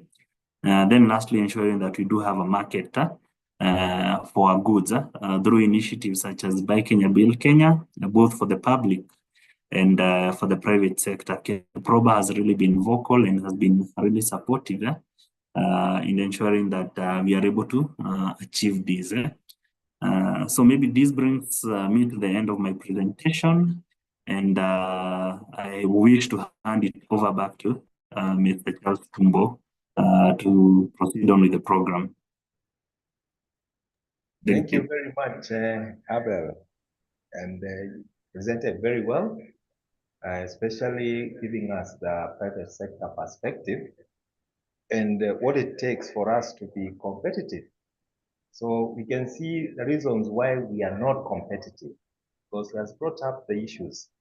And these are the issues which require key interventions. And my colleague here, Mr. Kelvin Kai, is noting all that. So we are already getting a lot of interventions, and we are noting them down. And we'll also be able to highlight when we reach at that time. Thank you very much, Abel. And also just know that Kenya Association of Manufacturers is the undertaking the Kenya EU European Union Economic Partnership Agreement forums, and that are taking place throughout the country. The next one, I think, was in Kisumu and also in Nairobi. And during the plenary time, I'll just give Abel 5 seconds to talk about it so that you can see how you can participate. That is actually addressing the market access issues to the EU. So ladies and gentlemen, now we are coming to the next presenter. The next presenter is Mrs. Beatrice Mwasi. We worked very closely with her in developing this sector, developing products. She's also the founder and secretary general of Leather Apex Society of Kenya.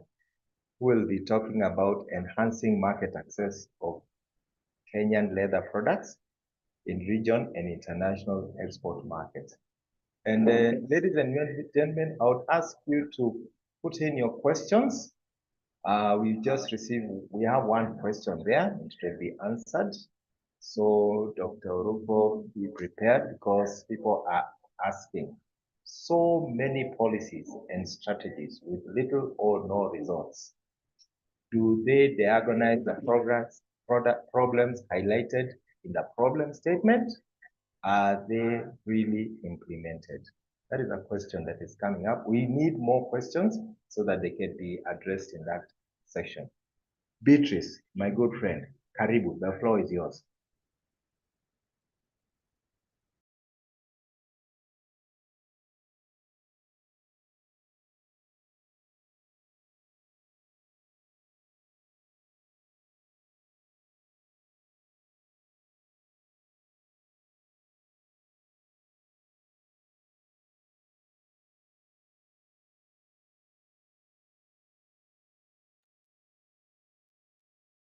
Beatrice, come on. Sorry, I was talking to myself. So thank you very much. I just said thank you very much, Charles, for organizing you and Kepropa for organizing this wonderful session. And I think we should be having more of this where we, get together to, take stock of where we are at, where we are coming from, and where we want to go as a sector. And if we excel as a sector, definitely we get to excel as a country. I also want to take this opportunity to appreciate all the earlier presenters, from the keynote speech from Macheso, and then what we got from Madame Paye, and Abel. Charles had a little problem with the internet, and then Oropo. So basically the beauty about presenting last is you get to the floor when almost everything has been said, and we can just basically say, as said above, if we are able to do as part of the presentations, will be good to impact on the sector. So my conversation, just to add on what has been said, and what I will do basically is whatever has already been covered, I will just take a little time on that and focus on what has not been covered. So I will be looking at how do we enhance our market presence regionally, locally, regionally, and internationally.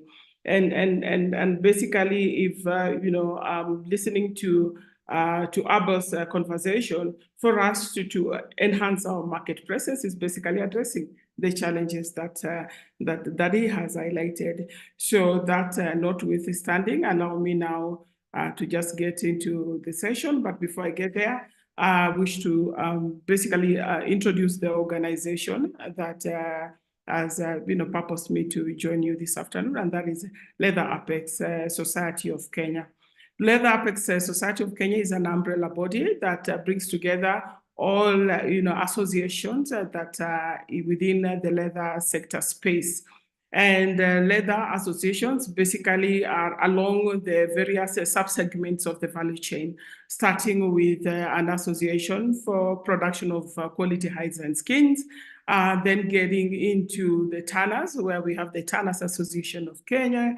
After the tanners, we have converters. And under converters, we have the Cobblers Association of Kenya, we have the Leather Articles Entrepreneurs Association, we have the Kenya Footwear Manufacturers Association, and then we also have an association for leather marketers of Kenya. So all of them are under the Leather Apex Society. And our mission basically is to work towards ensuring that we have the most sought after product made in Kenya. So that's basically what we wake up to do as an umbrella body, and that is what keeps us awake at night as we strive to really move ourselves from where we are at. And the good things that from the earlier presentations you really get a quick picture as to where we are stuck as a nation, because the statistics being presented have actually been around for quite some time.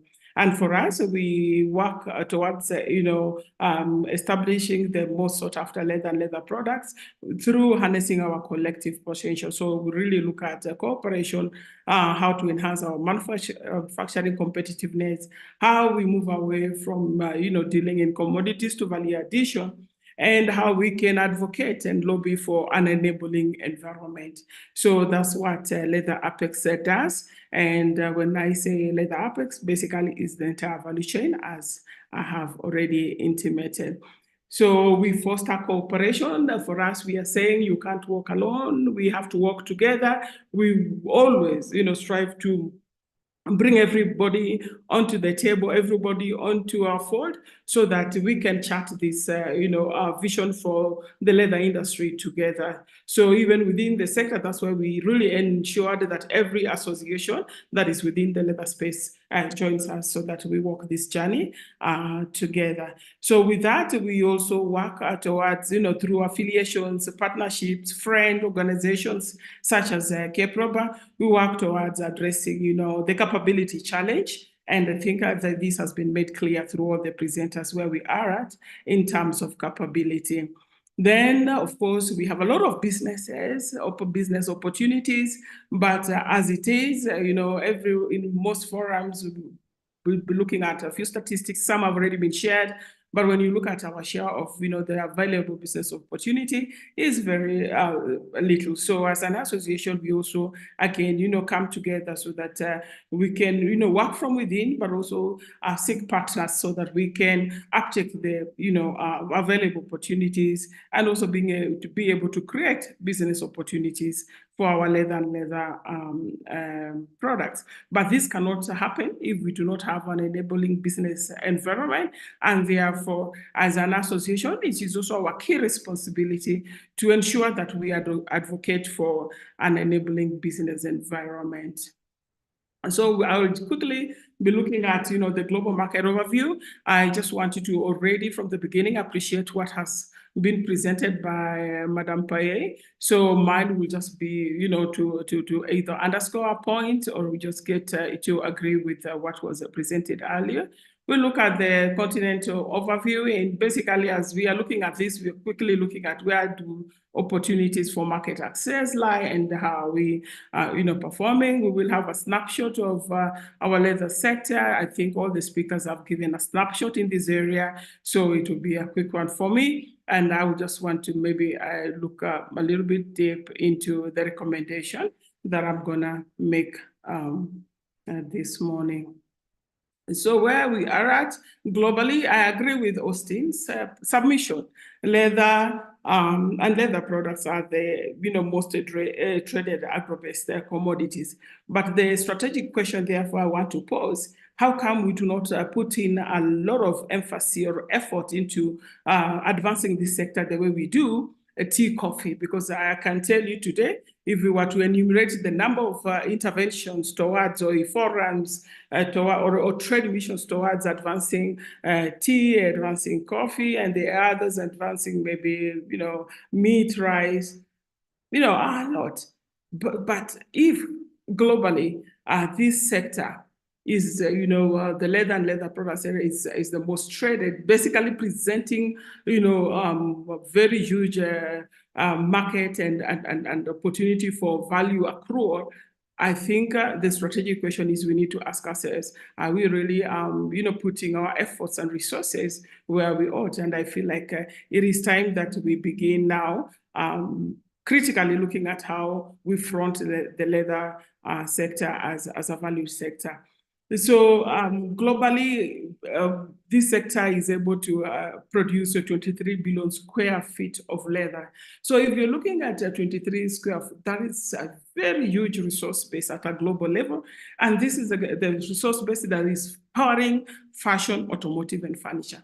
We have touched on, I think, Abel touched on fashion. But what I can tell you, the automotive and furniture industry are equally big globally, and they are also equally lucrative.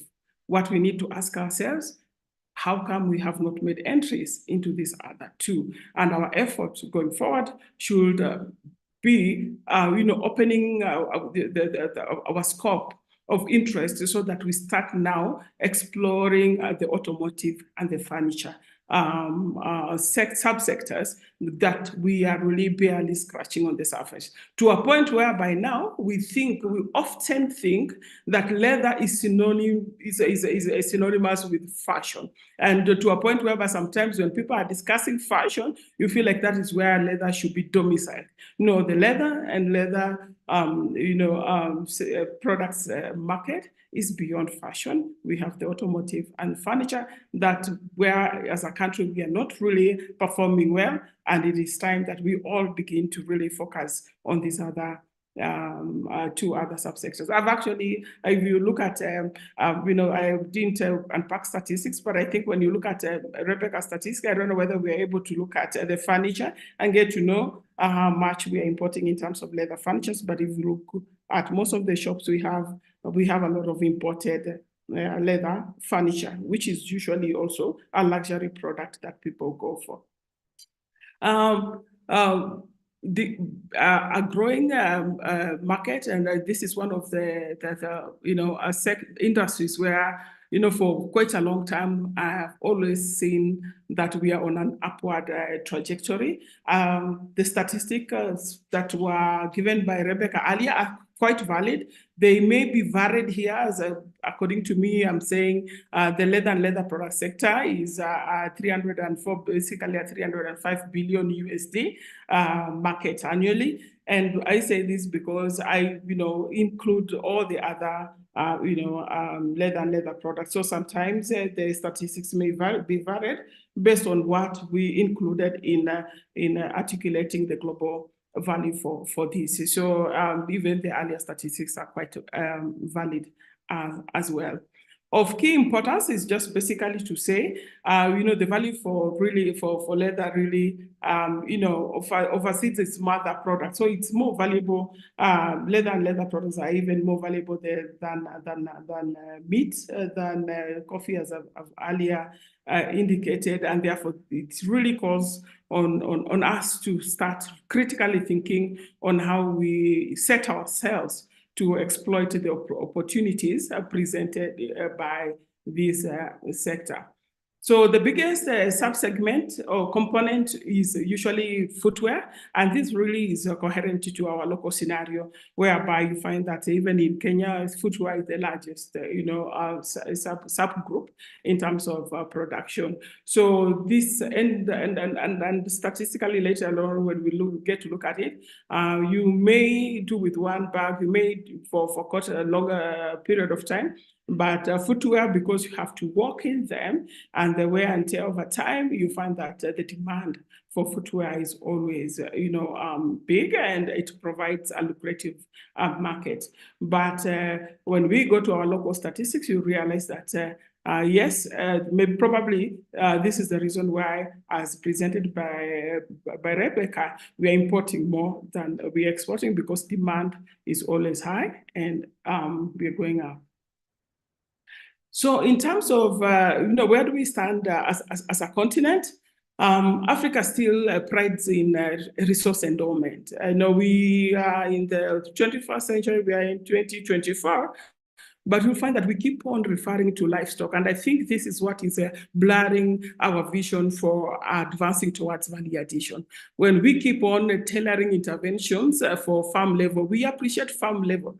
But I'm a strong believer that there's no animal that is grown for leather. Animals are grown for the beef industry, and the leather is a byproduct. And actually, for me, I'm a champion of fronting leather as a sustainable material, because you see, if we said today that we are not going to fashion any items out of leather, then the world will have a problem on how to dispose the hides and skins that are coming out of the meat industry. So by virtue of the fact that the leather industry is coming in to take up a byproduct from the meat industry, then by definition, leather should actually be considered as a sustainable product, because we are cleaning an otherwise waste that is coming from an industry. So, but to date, most of the African countries will be priding on resource endowment. Basically, you will be talking about how many, herds of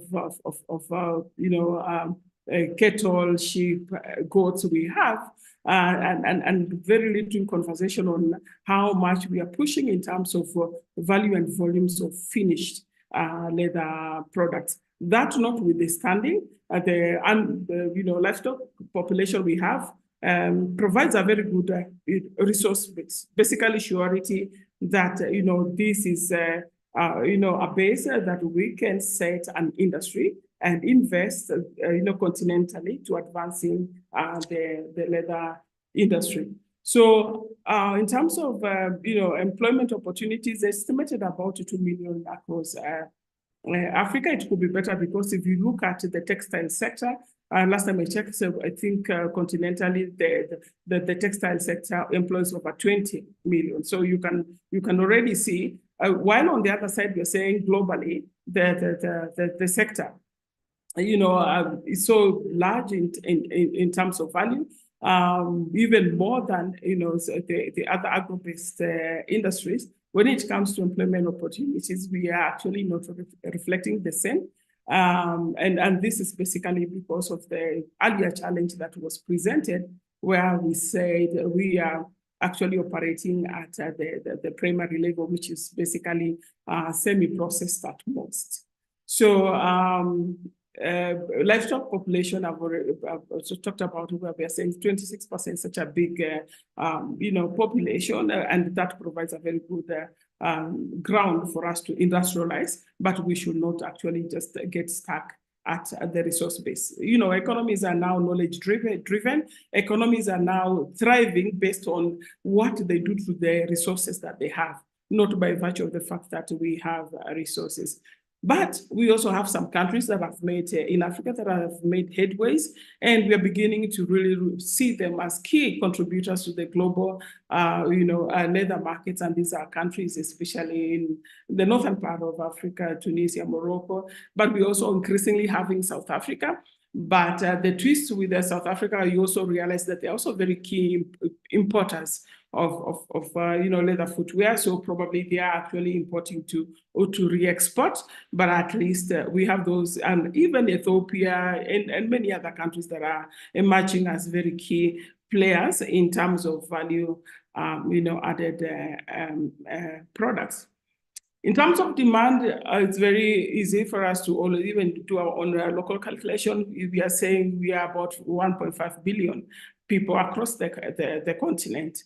And if this being the case, the global estimated per capita uptake of footwear is 0.8. So that basically means each year in Africa we have a demand for about 1.2 billion pairs of footwear. That is very, very big. But as you already saw, which we'll be getting to a little later, in Kenya, we are still at commodity level. So basically, what are we saying? The opportunities there in Africa, but we are barely scratching on the surface of this global market, barely scratching on the surface in terms of value of this continental market. So although we are really, not so badly off as a continent in terms of dealing in finished leather products, as you can see the example of footwear under HS 6403, whereby we are saying we were able to export about 61 billion, but we also imported, about 62. So still resulting in a negative trade balance. But for me, this is really an improvement from where we have been in the past, to a point whereby we are saying there are some countries that are representing us in terms of exporting value-added products, which we really need to, a place we need to be, a conversation that we need to have going forward.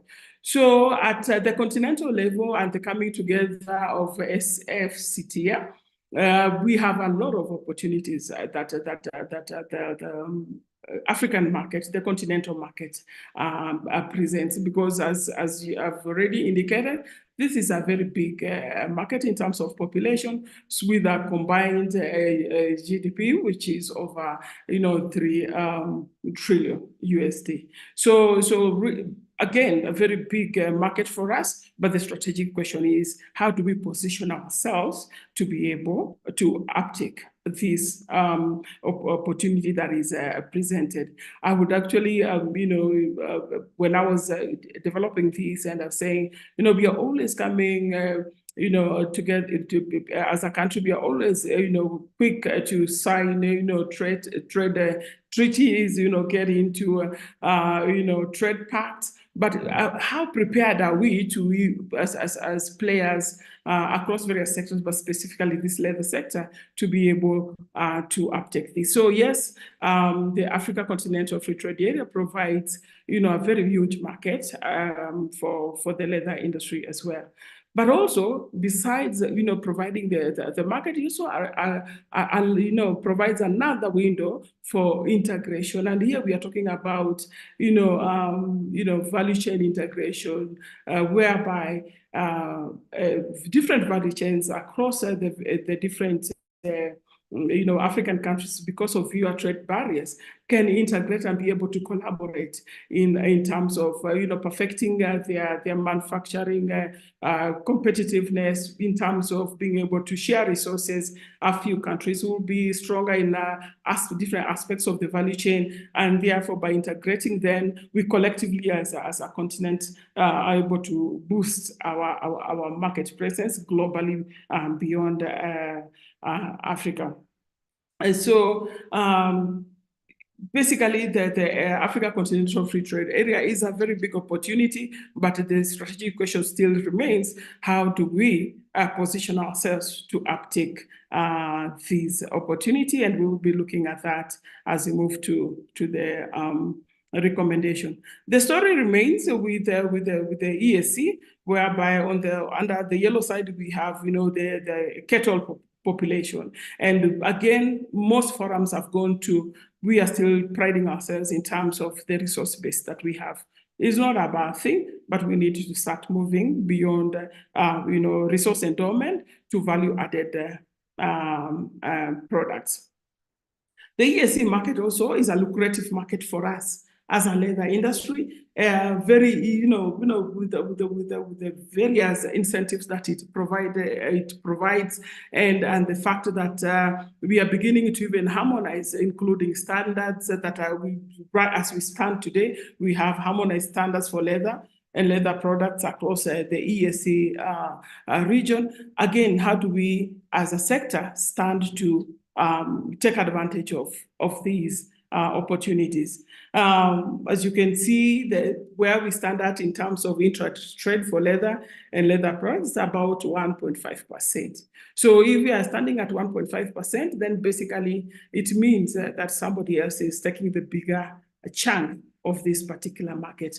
And the person that is, or the countries that are taking the bigger chunk of this market, really in most cases, are from beyond Africa, beyond EAC, beyond Africa, and some of the big players where most of the products are being imported from will be, Asian countries, and we'll be having, a few from Italy and other European,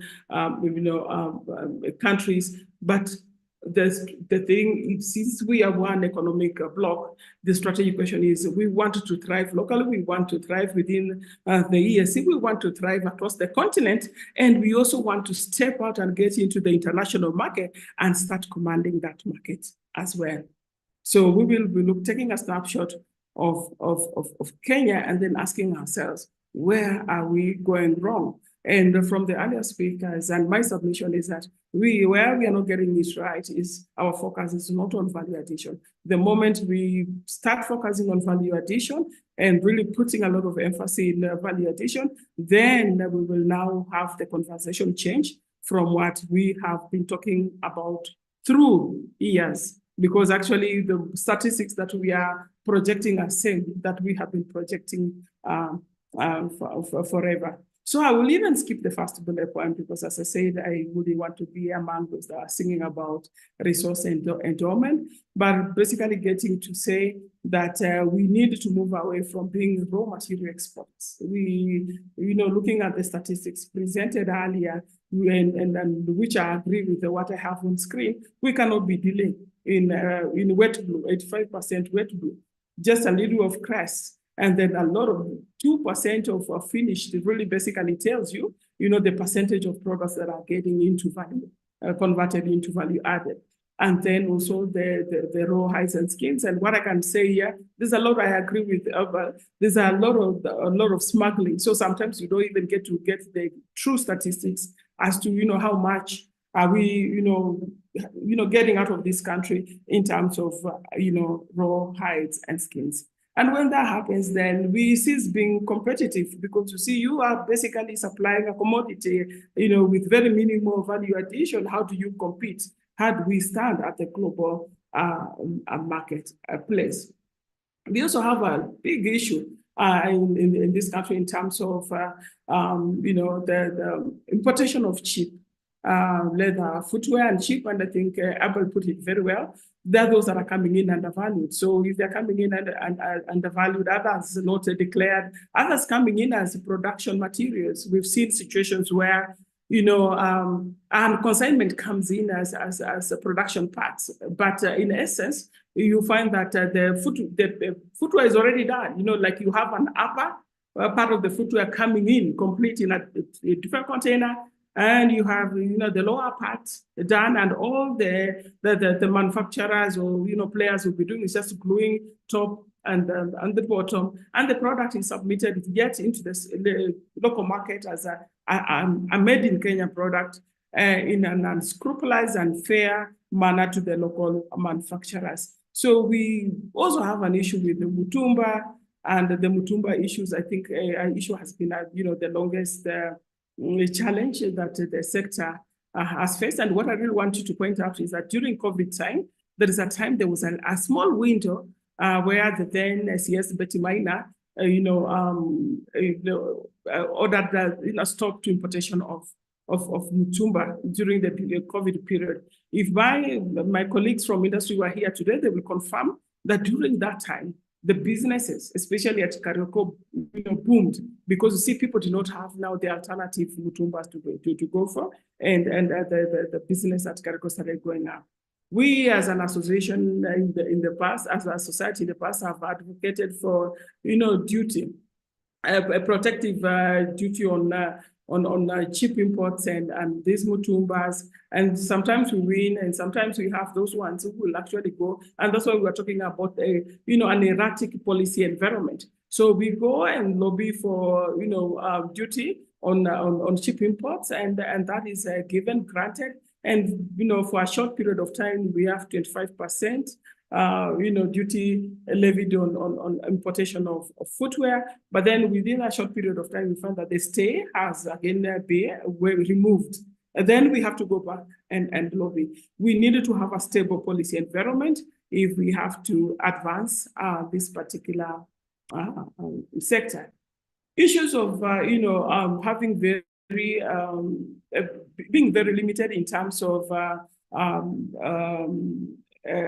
product differentiation, or basically innovation within the leather sector has been mentioned earlier. And this is one reason whereby if somebody did a small study to find out where people preferred Mutumba over locally made, products, especially footwear. And it was cited that because Mutumba sometimes provides a wide variety, of unique, differentiated products, and this is therefore something that we needed to start looking at, and therefore move away from being, producers of low-end products, undifferentiated. We find most of the time people will be doing school shoes, and thanks to the opportunity we have currently. Now we are beginning to get into supplying different disciplined forces. But the issue of innovation, the issue of design is a key issue that we need to look into. That notwithstanding, of course, we are making a modest contribution to GDP, having, being able to produce, to generate about approximately 15 billion annually, and having, a good number of people operating in the sector. But you can, the question here is, if we have 17,000 people, and yet we are dealing at, semi-processed level, we will be able to, go beyond the expected 50,000 jobs and beyond if we were to get into value addition.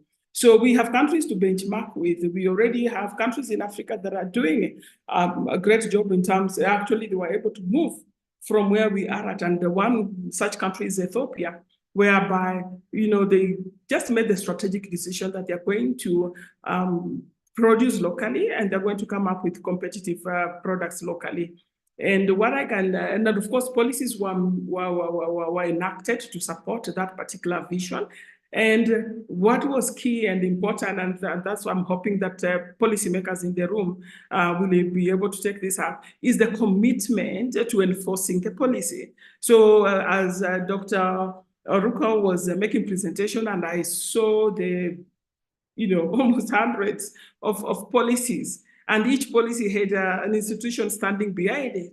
I asked ourselves, I wish we were just committed to do that which you have projected. That's all we need to do. If you look at, I was talking about Ethiopia, if you look at Ethiopia, with the moment they just decided that they have to advance the leather sector and set out a plan to advance the leather sector, they committed to doing it. They allowed those, provided incentives, allowed FDIs to come in, set up institutions, it defined what the institution was to output in terms of skills, and together all stakeholders, would meet on a monthly basis around the table to discuss how, the strides made as they moved towards their vision. As we speak today, if you asked an Ethiopian to choose a product made elsewhere or a product made in Ethiopia, they will always go for made in Ethiopia products, because ask them why, they'll tell you because of quality,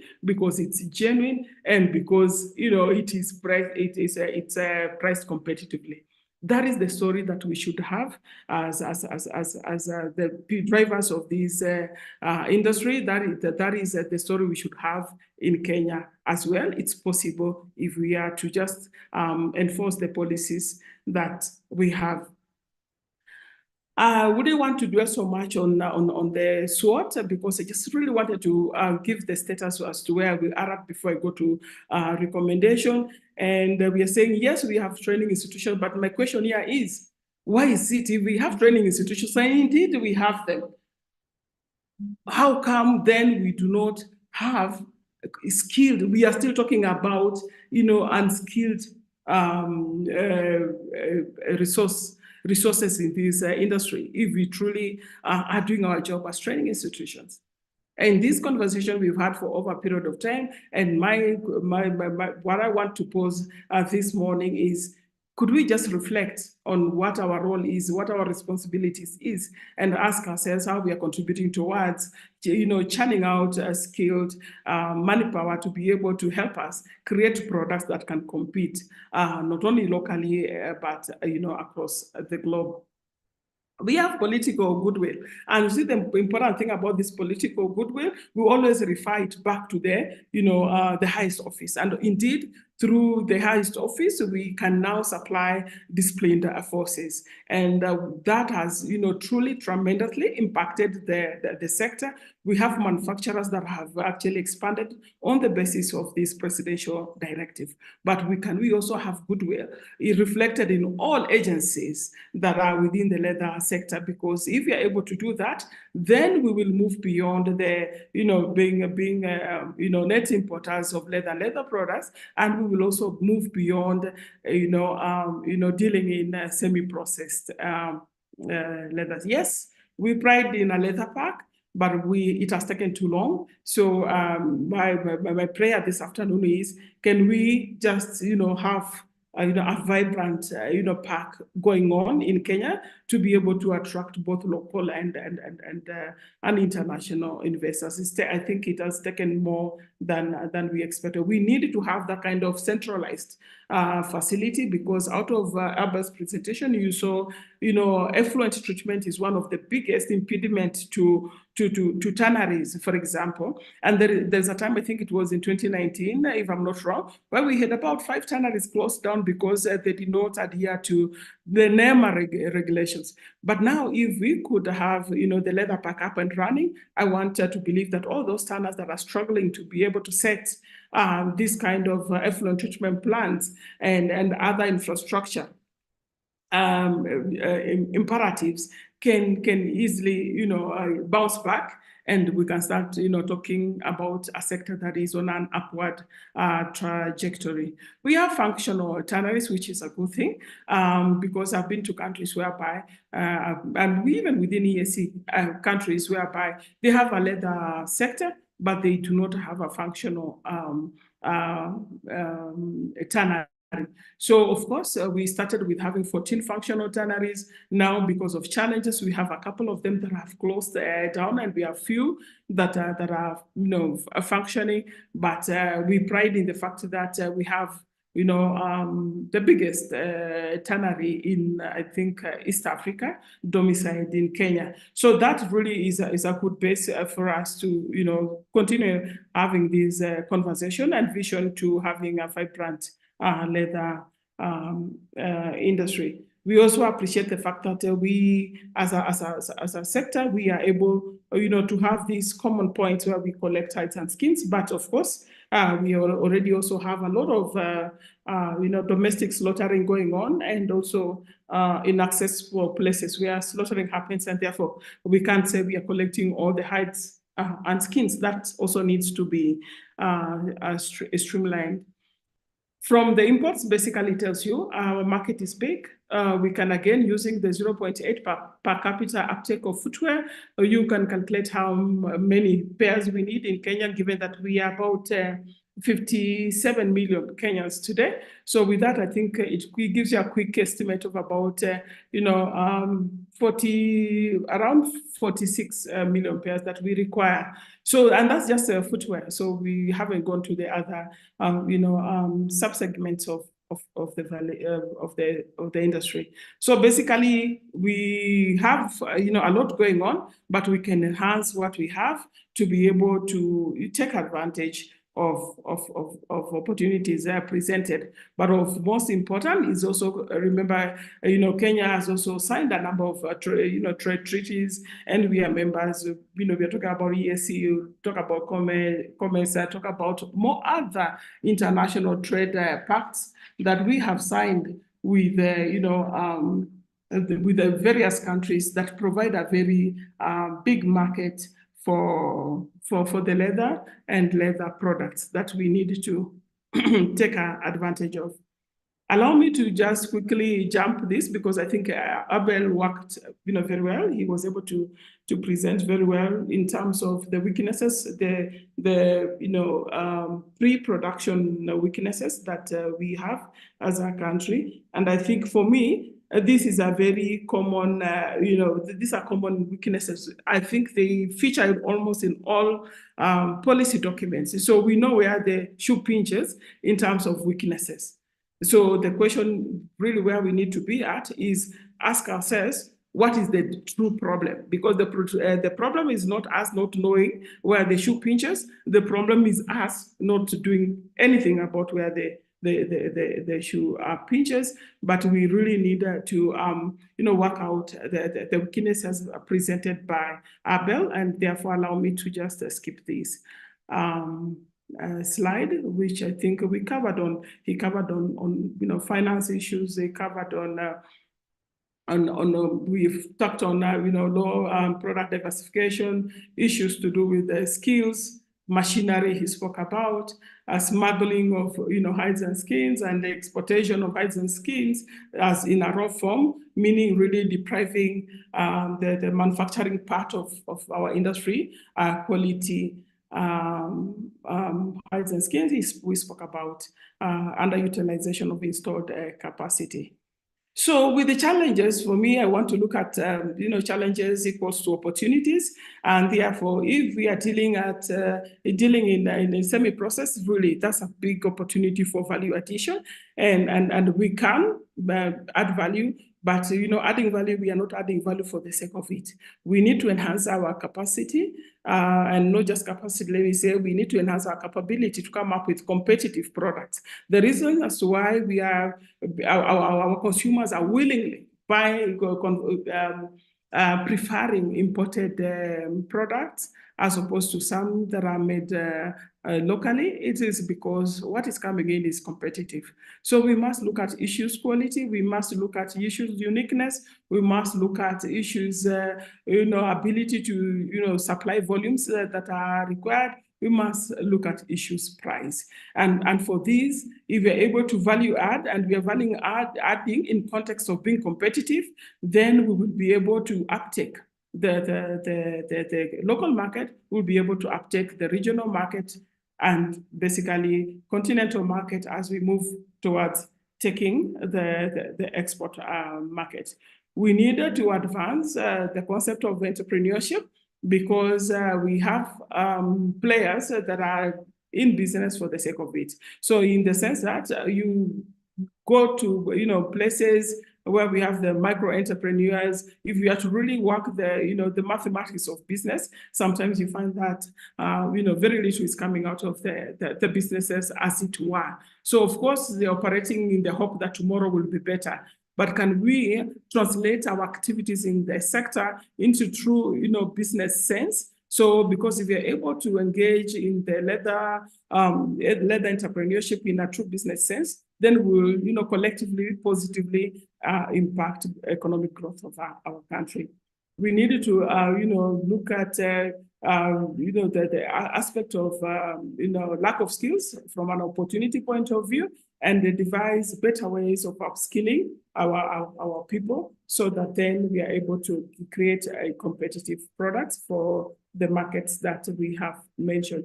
Clustering, because as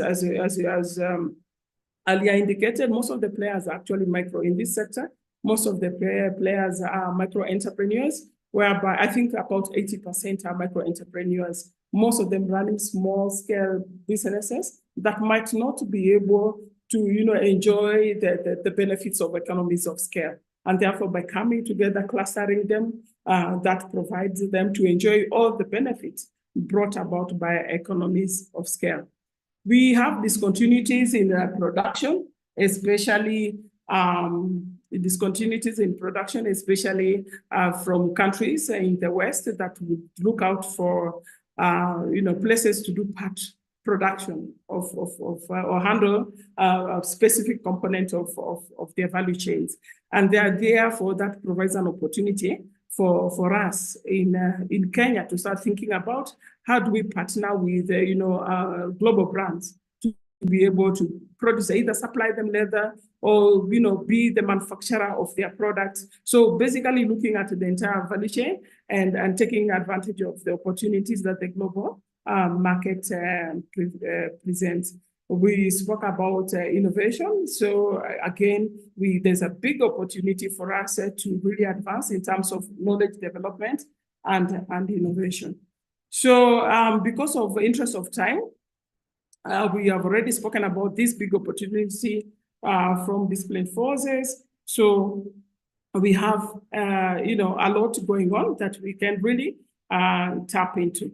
Threats were very well presented by Abel, and therefore I will skip on them. And the good things that we are also going to share this presentation, so you can also look at them. So the only one I want to pick on is that one of the fake leather, which is what they are calling vegan leather. What I would say is that there is nothing as synthetic, man-made leather, as consumers are made to understand. If it does not originate from cattle, it is not leather. So for this reason, we have, of course, a number of consumers that are being duped, being sold material that is not leather, passing as leather, and also the issue of smuggling, especially to to West Africa for food, that is actually inducing damages at slaughterhouses. So whereas on one side, we are busy training people, thinking that the challenge is a lack of skills, where you'll find that most of the players in those abattoirs know what they are doing, and they are creating material for the food industry. And for that, they will actually damage the hides and skins as they slaughter them. So allow me to quickly go through recommendation. My number one recommendation is that we need to roll out a comprehensive and targeted capacity building. So let us look at issues pre, let us look at issues peri and post production, and create a targeted and comprehensive capacity building intervention. It has been done in Ethiopia. We can benchmark, see how it was done. We come back home and get to do it. We need to establish shared production to enjoy economies of scale. Our micro entrepreneurs, everyone running their own kitchen garden kind of business, we will not be able to generate the volumes required. So in most cases, we will even have these micro entrepreneurs presented to global markets. But when we come back home, being able to scale up and meet demand from the export market is not possible. But if we are able to have these, shared facility, production facility, then we will start now really entertaining matters quality, matters volume, matters costs, that are very, very fundamental in being competitive and assured entry into the export market. We need also to really also be so intentional and specific as to producing export quality products. So we have some products, of course, people are busy producing, but how are we able to meet the standards and the requirements of both the private and the requirements of and regulations of each particular market? We need to really be able to understand which market do we want to gain entry into. What must we attain to get entry into this specific market, so that we walk backwards and build the capability of our entrepreneurs to get into this particular market? So far, we have, a whole range of new and emerging, standards, regulations, both private and public. But what I will tell you, ask a standard SME that has not gone through probably training, they wouldn't actually even know what is going on outside there. So how would we even start thinking about even entering into those markets if we have no idea what the market expects us to deliver? We must commit to promoting local content and let it go beyond the disciplined forces. We are saying, let's clad our children with made in Kenya footwear. Let us, make it intentional in terms of, being able to supply a local market. But with that, we also, as an industry, must be able to come up with the competitive products that will appeal to the local, the regional, and therefore the international market. So in terms of marketing, I want to combine the number 7 and 8 for interest of time. And mine is a very short one. It is a shame that we have all the listed institutions as presented by Dr. Ruko, and plus all the private sector players here today, including CAM and ourselves. It's a shame that in 2024, we do not have a clear marketing platform for the leather sector or the leather industry. There is no annual big event whereby we are saying we have a platform where we can invite buyers to come. We need to be able to showcase what we have to offer as a country, and we cannot showcase from under the table. We need to have an annual or even more frequent event that is a go-to or a come-to event where we invite the regional and international buyers to come and sample what we have to offer. I know there are those that are being done by private entities. Those are not sustainable. It is sustainable if we have one which is a Kenyan led marketing platform, whereby over time it will be in people's calendar that Kenya has, on this particular day, a forum to display what we have to offer. We need to move into that. And therefore, we need to really have this, well done, laid out strategy for that to happen. Trade treaties, Kepropa, you've been doing a good job. I would just add that we continue to sensitize industry players so that we know what each trade agreement, each opportunity, we are talking about AGOA, we are talking about, the EPAS, GSP, we are talking about, other bilateral trade agreements with China, India, South Africa. Let all the entrepreneurs really get to know what is out there for us and how we can position ourselves to uptake of these opportunities. As it is right now, even the AGOA that came, really giving us, that preferential access to the American market is really, we are barely scratching on the surface, either because of lack of capability or ignorance of what the opportunity provides. I will go to number 13 and say, let us stop operating in silos. We need a coordinated and integrated way forward. We have listed a number of policies, but I can tell you today what one agency is doing, the other one is not bothered about what the other way. If the other agency is moving north, the other one is moving west. The private sector is also moving towards a different direction. We come here and we will talk nicely and sound like we are moving towards the same direction. May we commit to move together. May we commit to advance the industry. And if that is done, the story will be different. So the sector really offers us immense potential, as we have seen. The trade pacts we have signed as a country with other partners really present a huge opportunity and a big market. But we cannot take advantage of what all those present if we do not equip ourselves with the capability to come up with products that will compete in those particular markets. And not just competing one time, strategies and plans and capabilities that will enable us get into those markets, win in those markets, and stay in leadership in those markets. I believe it can be done. Thank you very much.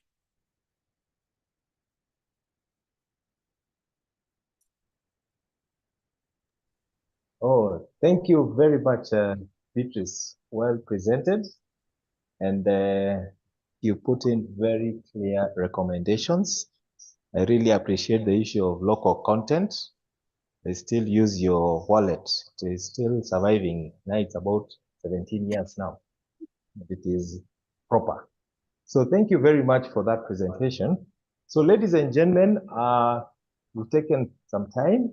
And if you look at the chat box, there is also a link whereby we invite you to give us some feedback so that how we can tailor our programs in a better to address the needs and work together.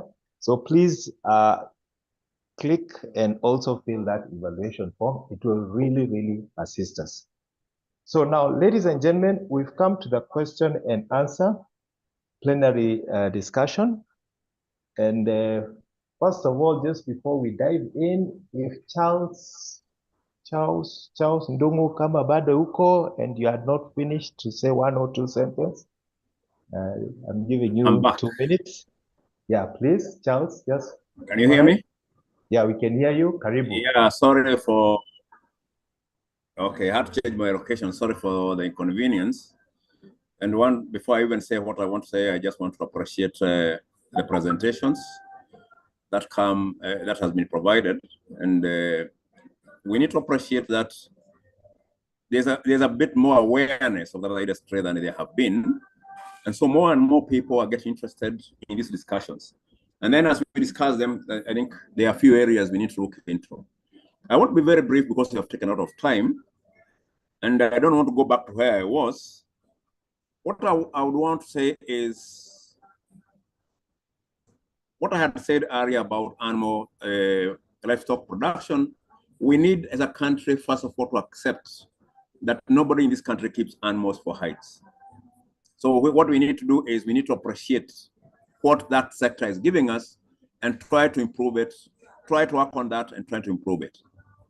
Slaughterhouses, I said, we need to be a bit more careful. We have to classify them properly and make sure that they follow the rules and they also comply with the standards that are established.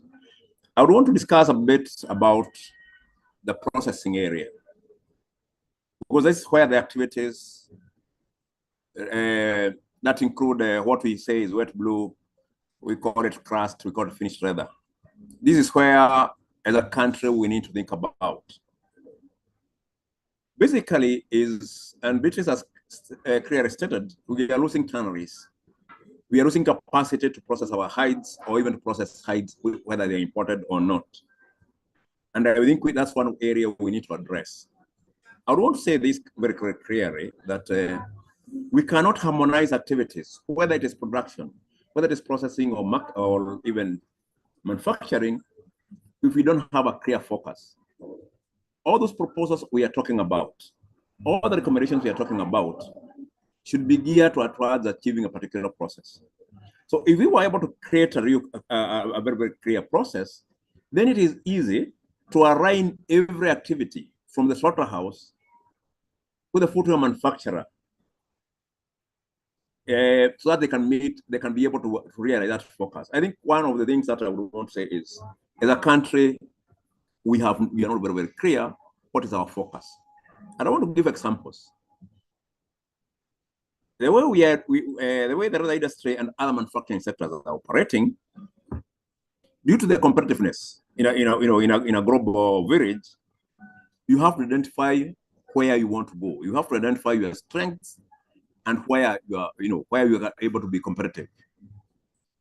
So if we are able to do that, I'll give you a country like Cambodia has a very big leather industry. That industry is purely based on sandals, because that's their strength, that's their market penetration product. If you go to other countries like Pakistan, Pakistan is known for gloves. So all the industry is aligned towards the glove manufacturing, and then subsequently other industries offshoot from that. So that's what one of the things we need to do. We need to know, for the local market, what do we need to do? What is our product? What is our direct product? And then we also identify our direct product for the export market. And then when we focus on that, it will be very, very easy now to align everything towards that. One of the key things that we should appreciate is leather is not equals leather. And it's something that we have to be very, very careful about. So if our market is a high volume, low value segment, then the way we produce our leather processing is completely different for when we have a market that is high value, low volume. And these are some of the things that we need to address so that we can be able to drive the leather sector. So once we sort that one out, today we have probably only one tannery that can be able to process leather for the high value, low volume area. Other tanneries can only be able to manufacture leather probably for the other sectors. So without that clarity, then we will not be able to achieve what we want. So that extends also to manufacturing. For you, as a country, to manufacture, you have to know what is it that you want to manufacture, and then concentrate and align yourself to that.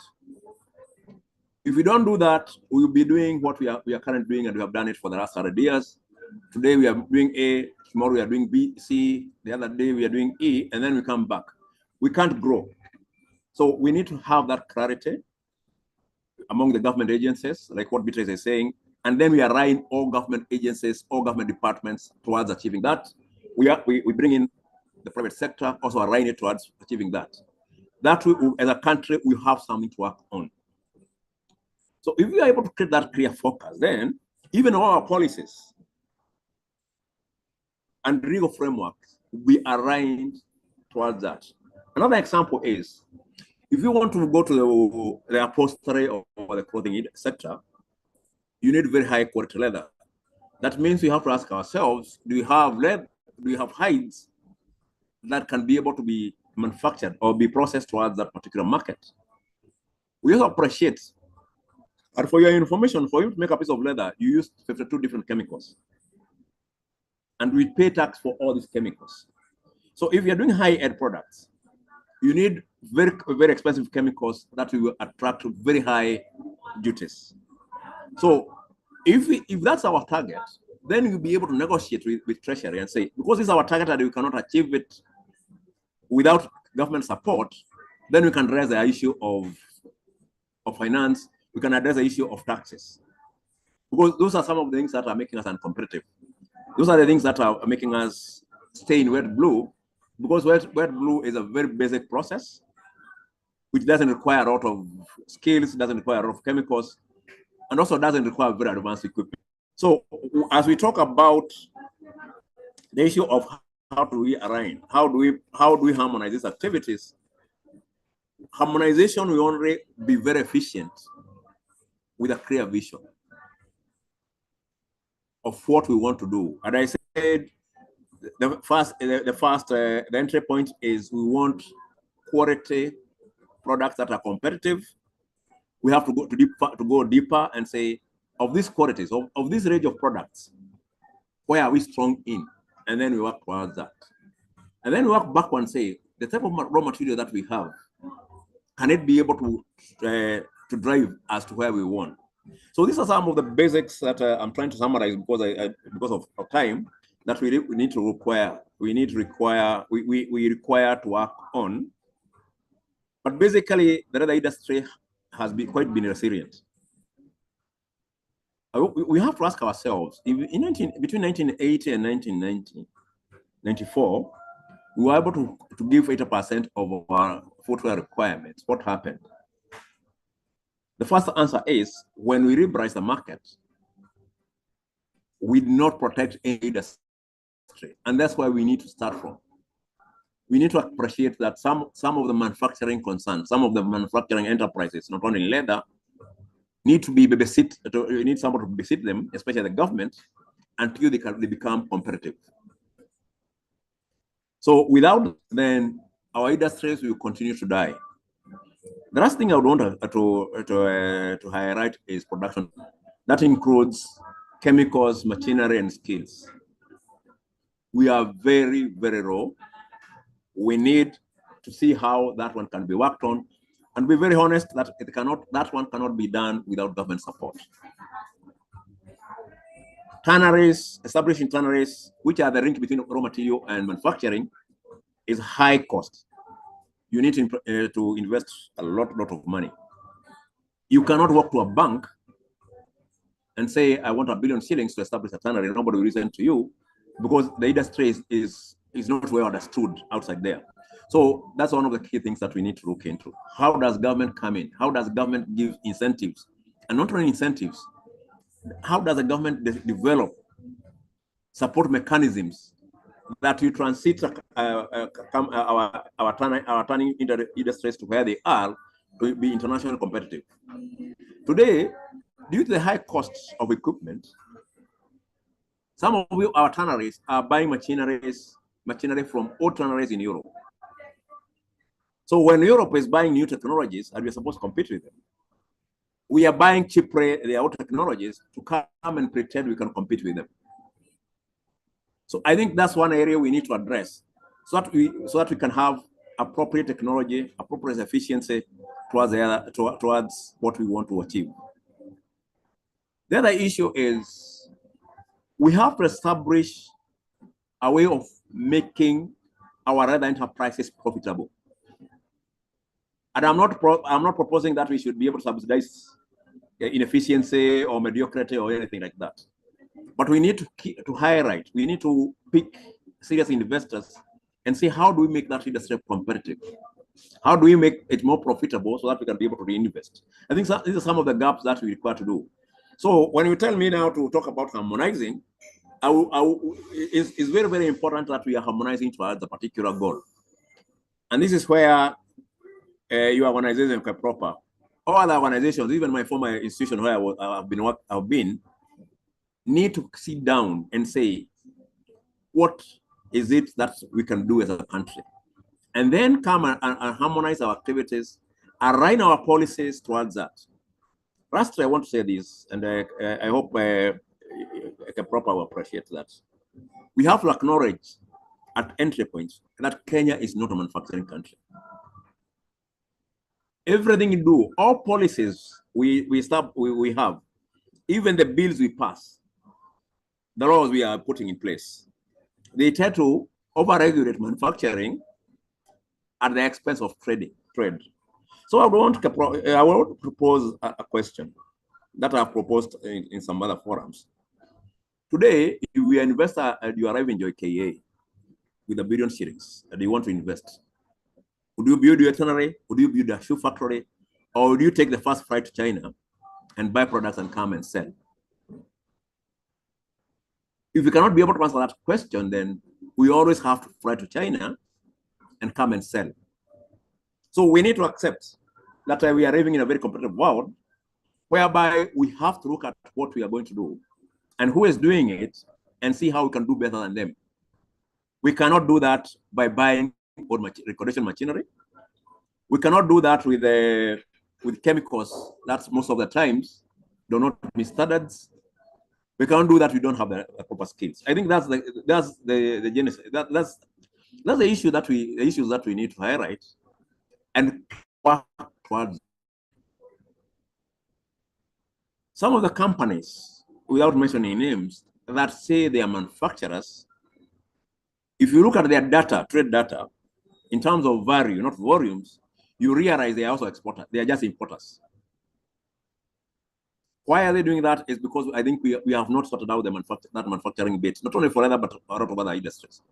So according to, because I don't want to spend a lot of time, I think this is one of the things that we need to work on. These are entry points of developing the leather industry. Ethiopia faces the same problem with us. 2-3 years ago, the industry was big. I was there 10 days ago. They have lost 10 tanneries. The same problem. So we need to look at. And finally, I want to say something Beatrice has brought about, the vegan leather. We have to address the issue of leather and artificial leather. I've already talked to the president of the International Society for Leather Chemists and Technologists.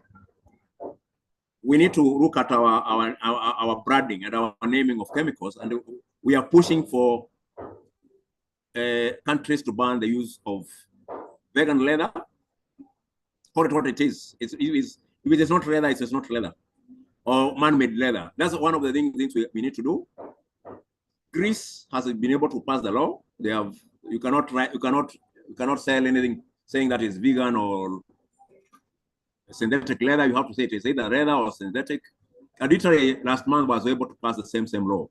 So it's a way that that's what I'm saying. The government have to come in and protect the industry. And there are a lot of issues that we can discuss that cannot be discussed in a single afternoon. So finally, I wish this is a very good forum of what we are discussing. But let's look at that focus. Let's create that focus. And then we try to move the country, private sector and public sector, towards that focus and look at what it entails to do. What is it that we need to do across the production, across the processing, across all the way to manufacturing and marketing? Because we cannot market what you don't have. And then that market has to be properly categorized. Are we going to high end, which is high value or volume? Or are we going to the mass market? Or are we going to have a hybrid? And if we are going to have a hybrid, then you have to be very clear what goes to the high-end market and the low-end market. Thank you. And I wish this discussion will be able to continue later on. Thanks a lot. Thank you very much, Charles. We really appreciate. And my friends, we are running out of time.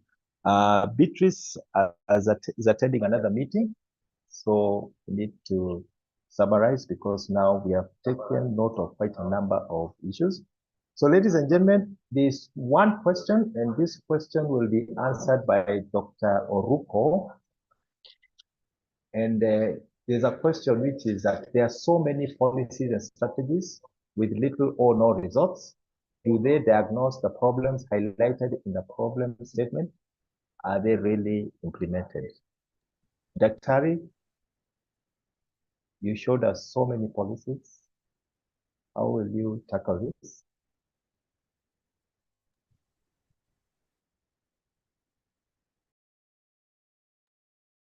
Hello, Chairman. Yeah, proceed. Can you hear me? Yes, we Yes. can hear you. Before I answer that, I want to make some comment. When we talk of hides and skin being recovered as a byproduct of the meat industry, if it is valorized, we can make the following. We can make it a tradable material. We can make leather.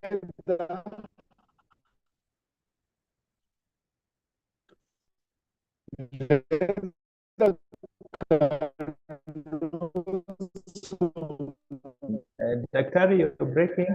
We can't hear you.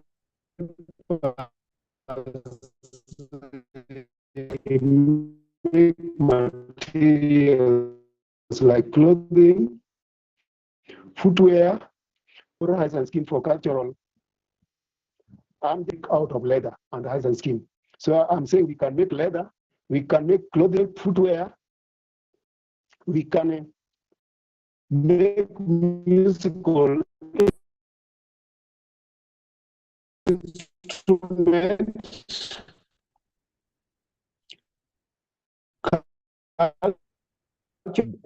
Daktari, your connection, we can't hear you. We can't hear Daktari.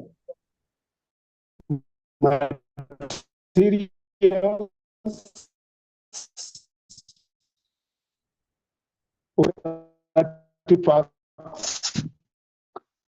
Currently, and this one, our hides and skin. Are you getting? Hello? Am I clear? Chair. Hello? So we are not, you're breaking, your connection has an issue. But just try again, just speak again.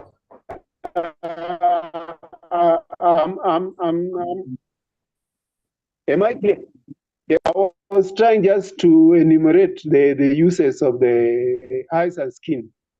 Yeah, just summarize as, because there's a problem with your connection, please. Okay, then now let me just answer the question which was asked. There are so many policies and strategies with no result. Yes, it is true. We have so many with no result. The reason being, the implementation is not coordinated. Everybody does their work within their own silos, like the last speaker stated. So there is a need to harmonize the implementation of these strategies and policies. And that one now brings me to the next suggestion. Where do we have a body which help us make strategic decisions for this industry? Can we get a platform where all these strategic or bodies can come together and make strategic decision on where to take this industry? That is what needs to come out clear. Which strategic or body can make strategic decision for this industry? Whether we want to make leather to finish leather, whether we want to make a particular article of leather, we need such a body. For example, there was a time we used to have our peers inviting other multi-agencies, and we were able to come together that time with the CAM. We were able to make a lot of progress. So if such a body can be there, it can really help in guiding the implementation of the sectorial policies. Thank you. Thank you very much. There is a question there. Does data on hide and skin include that from Rabbit? Coordinator, can I have a go at that issue of policies, please? Yes, please. And Before we go to the next question, eh? Yeah, please. I think for me, Coordinator, the most important question is, all these policies, all these legal instruments, all these strategies, what is their focus? We can have many, we can have one. What we need to ask ourselves, where they are driving us towards what? So if we can't answer that question, the numbers will always be there. So I think we need to move away from the numbers about the policies, the agencies, and everything else to a clear focus. Thank you. Okay, thank you very much.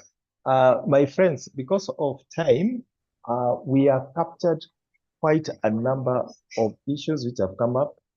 And now want to invite our colleague from KPROPA, Mr. Kelvin Kai, who has been recording, and he'll take us now through the way forward and the key interventions. Thank you very much. Karibu Nkai.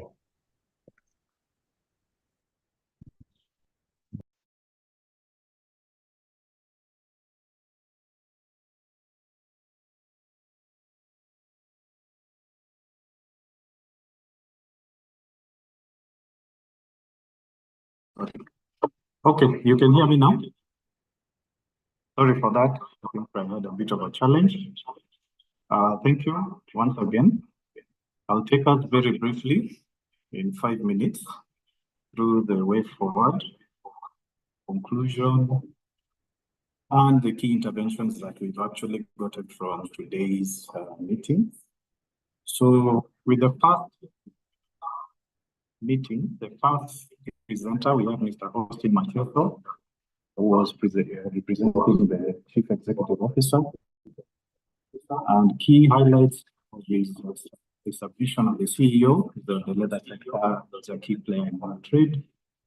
In line with this, with the better aspirations of having to create 100,000 jobs and to focus on the Made in Kenya mark that is spearheaded by the program.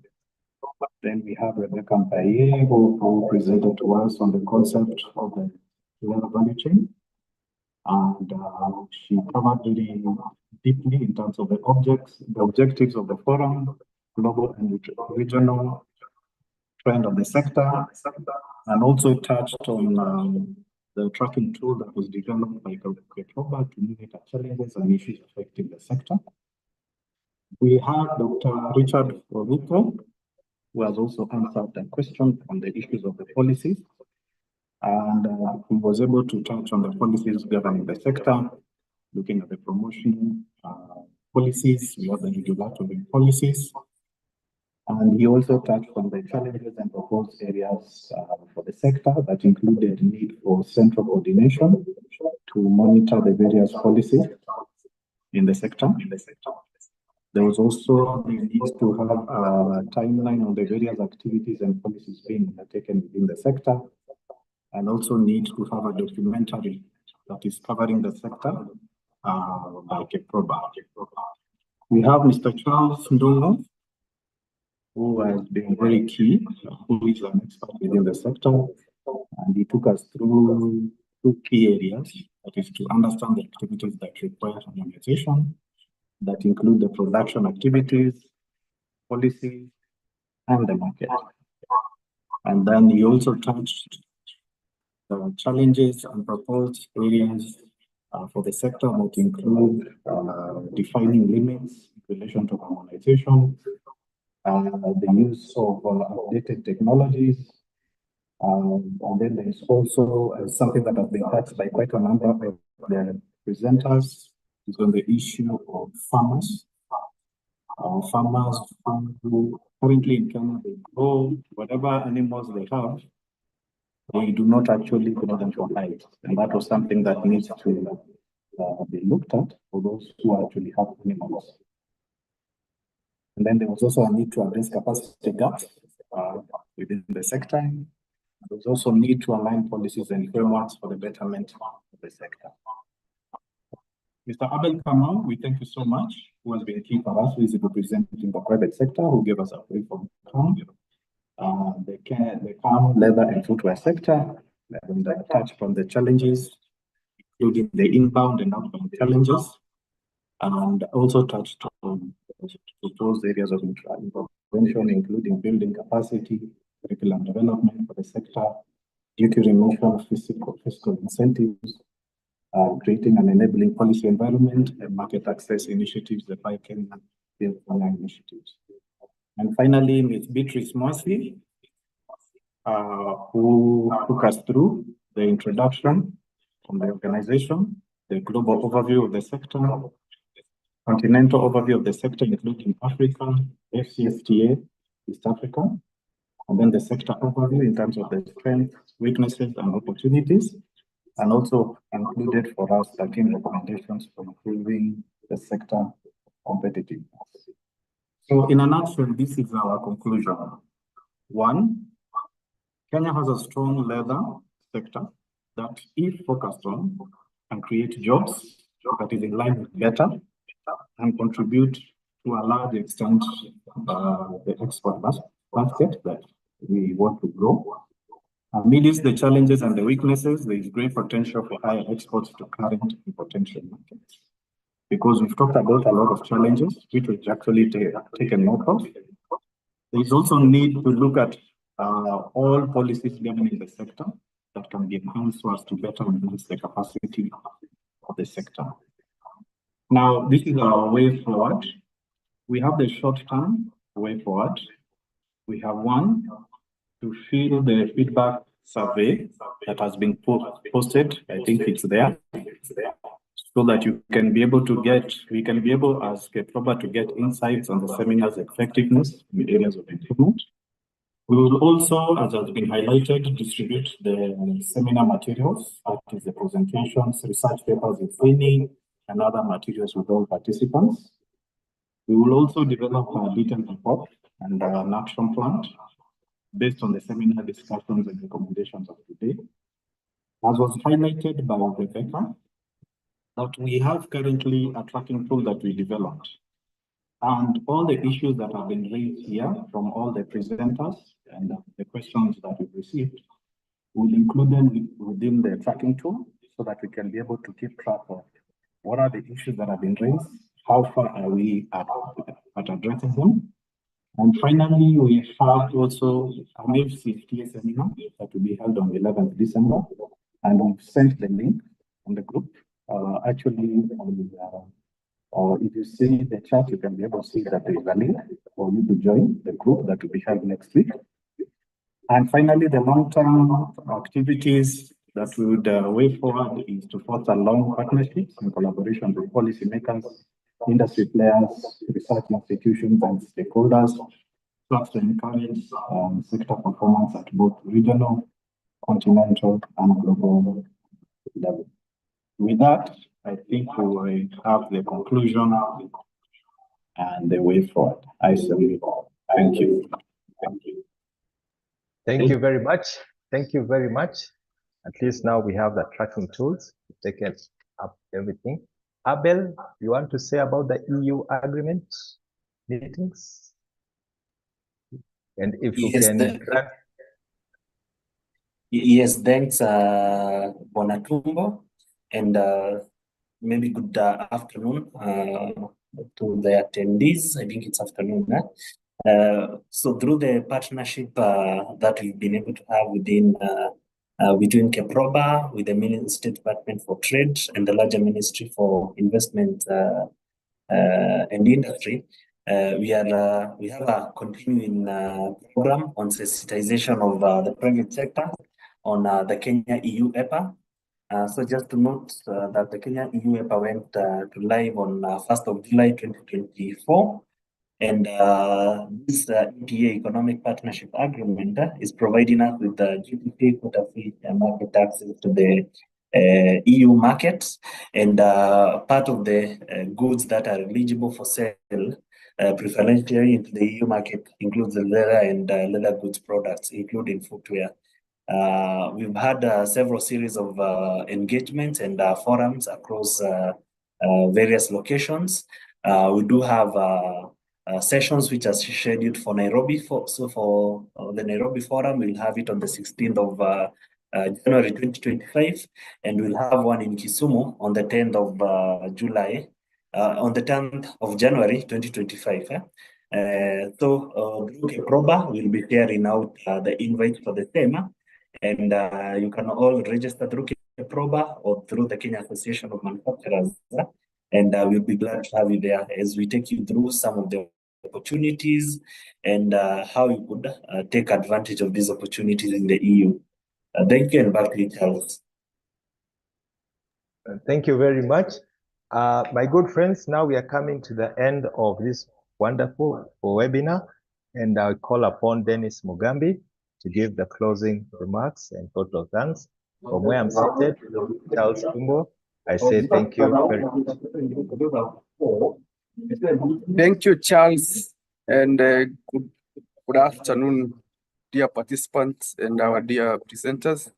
Mine is very simple. I know we are out of time. We're to finish maybe at around 11. We have overshot that by an hour or so.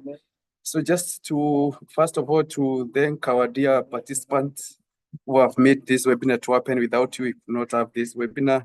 From us at KEPROBA, I want to say a big thank you for honoring our invitation to join this webinar. Also want to thank our presenters, Beatrice, Abel, Richard, Rebecca, one of our own, Charles Tungu. Thanks so much for agreeing to be our presenters for this webinar.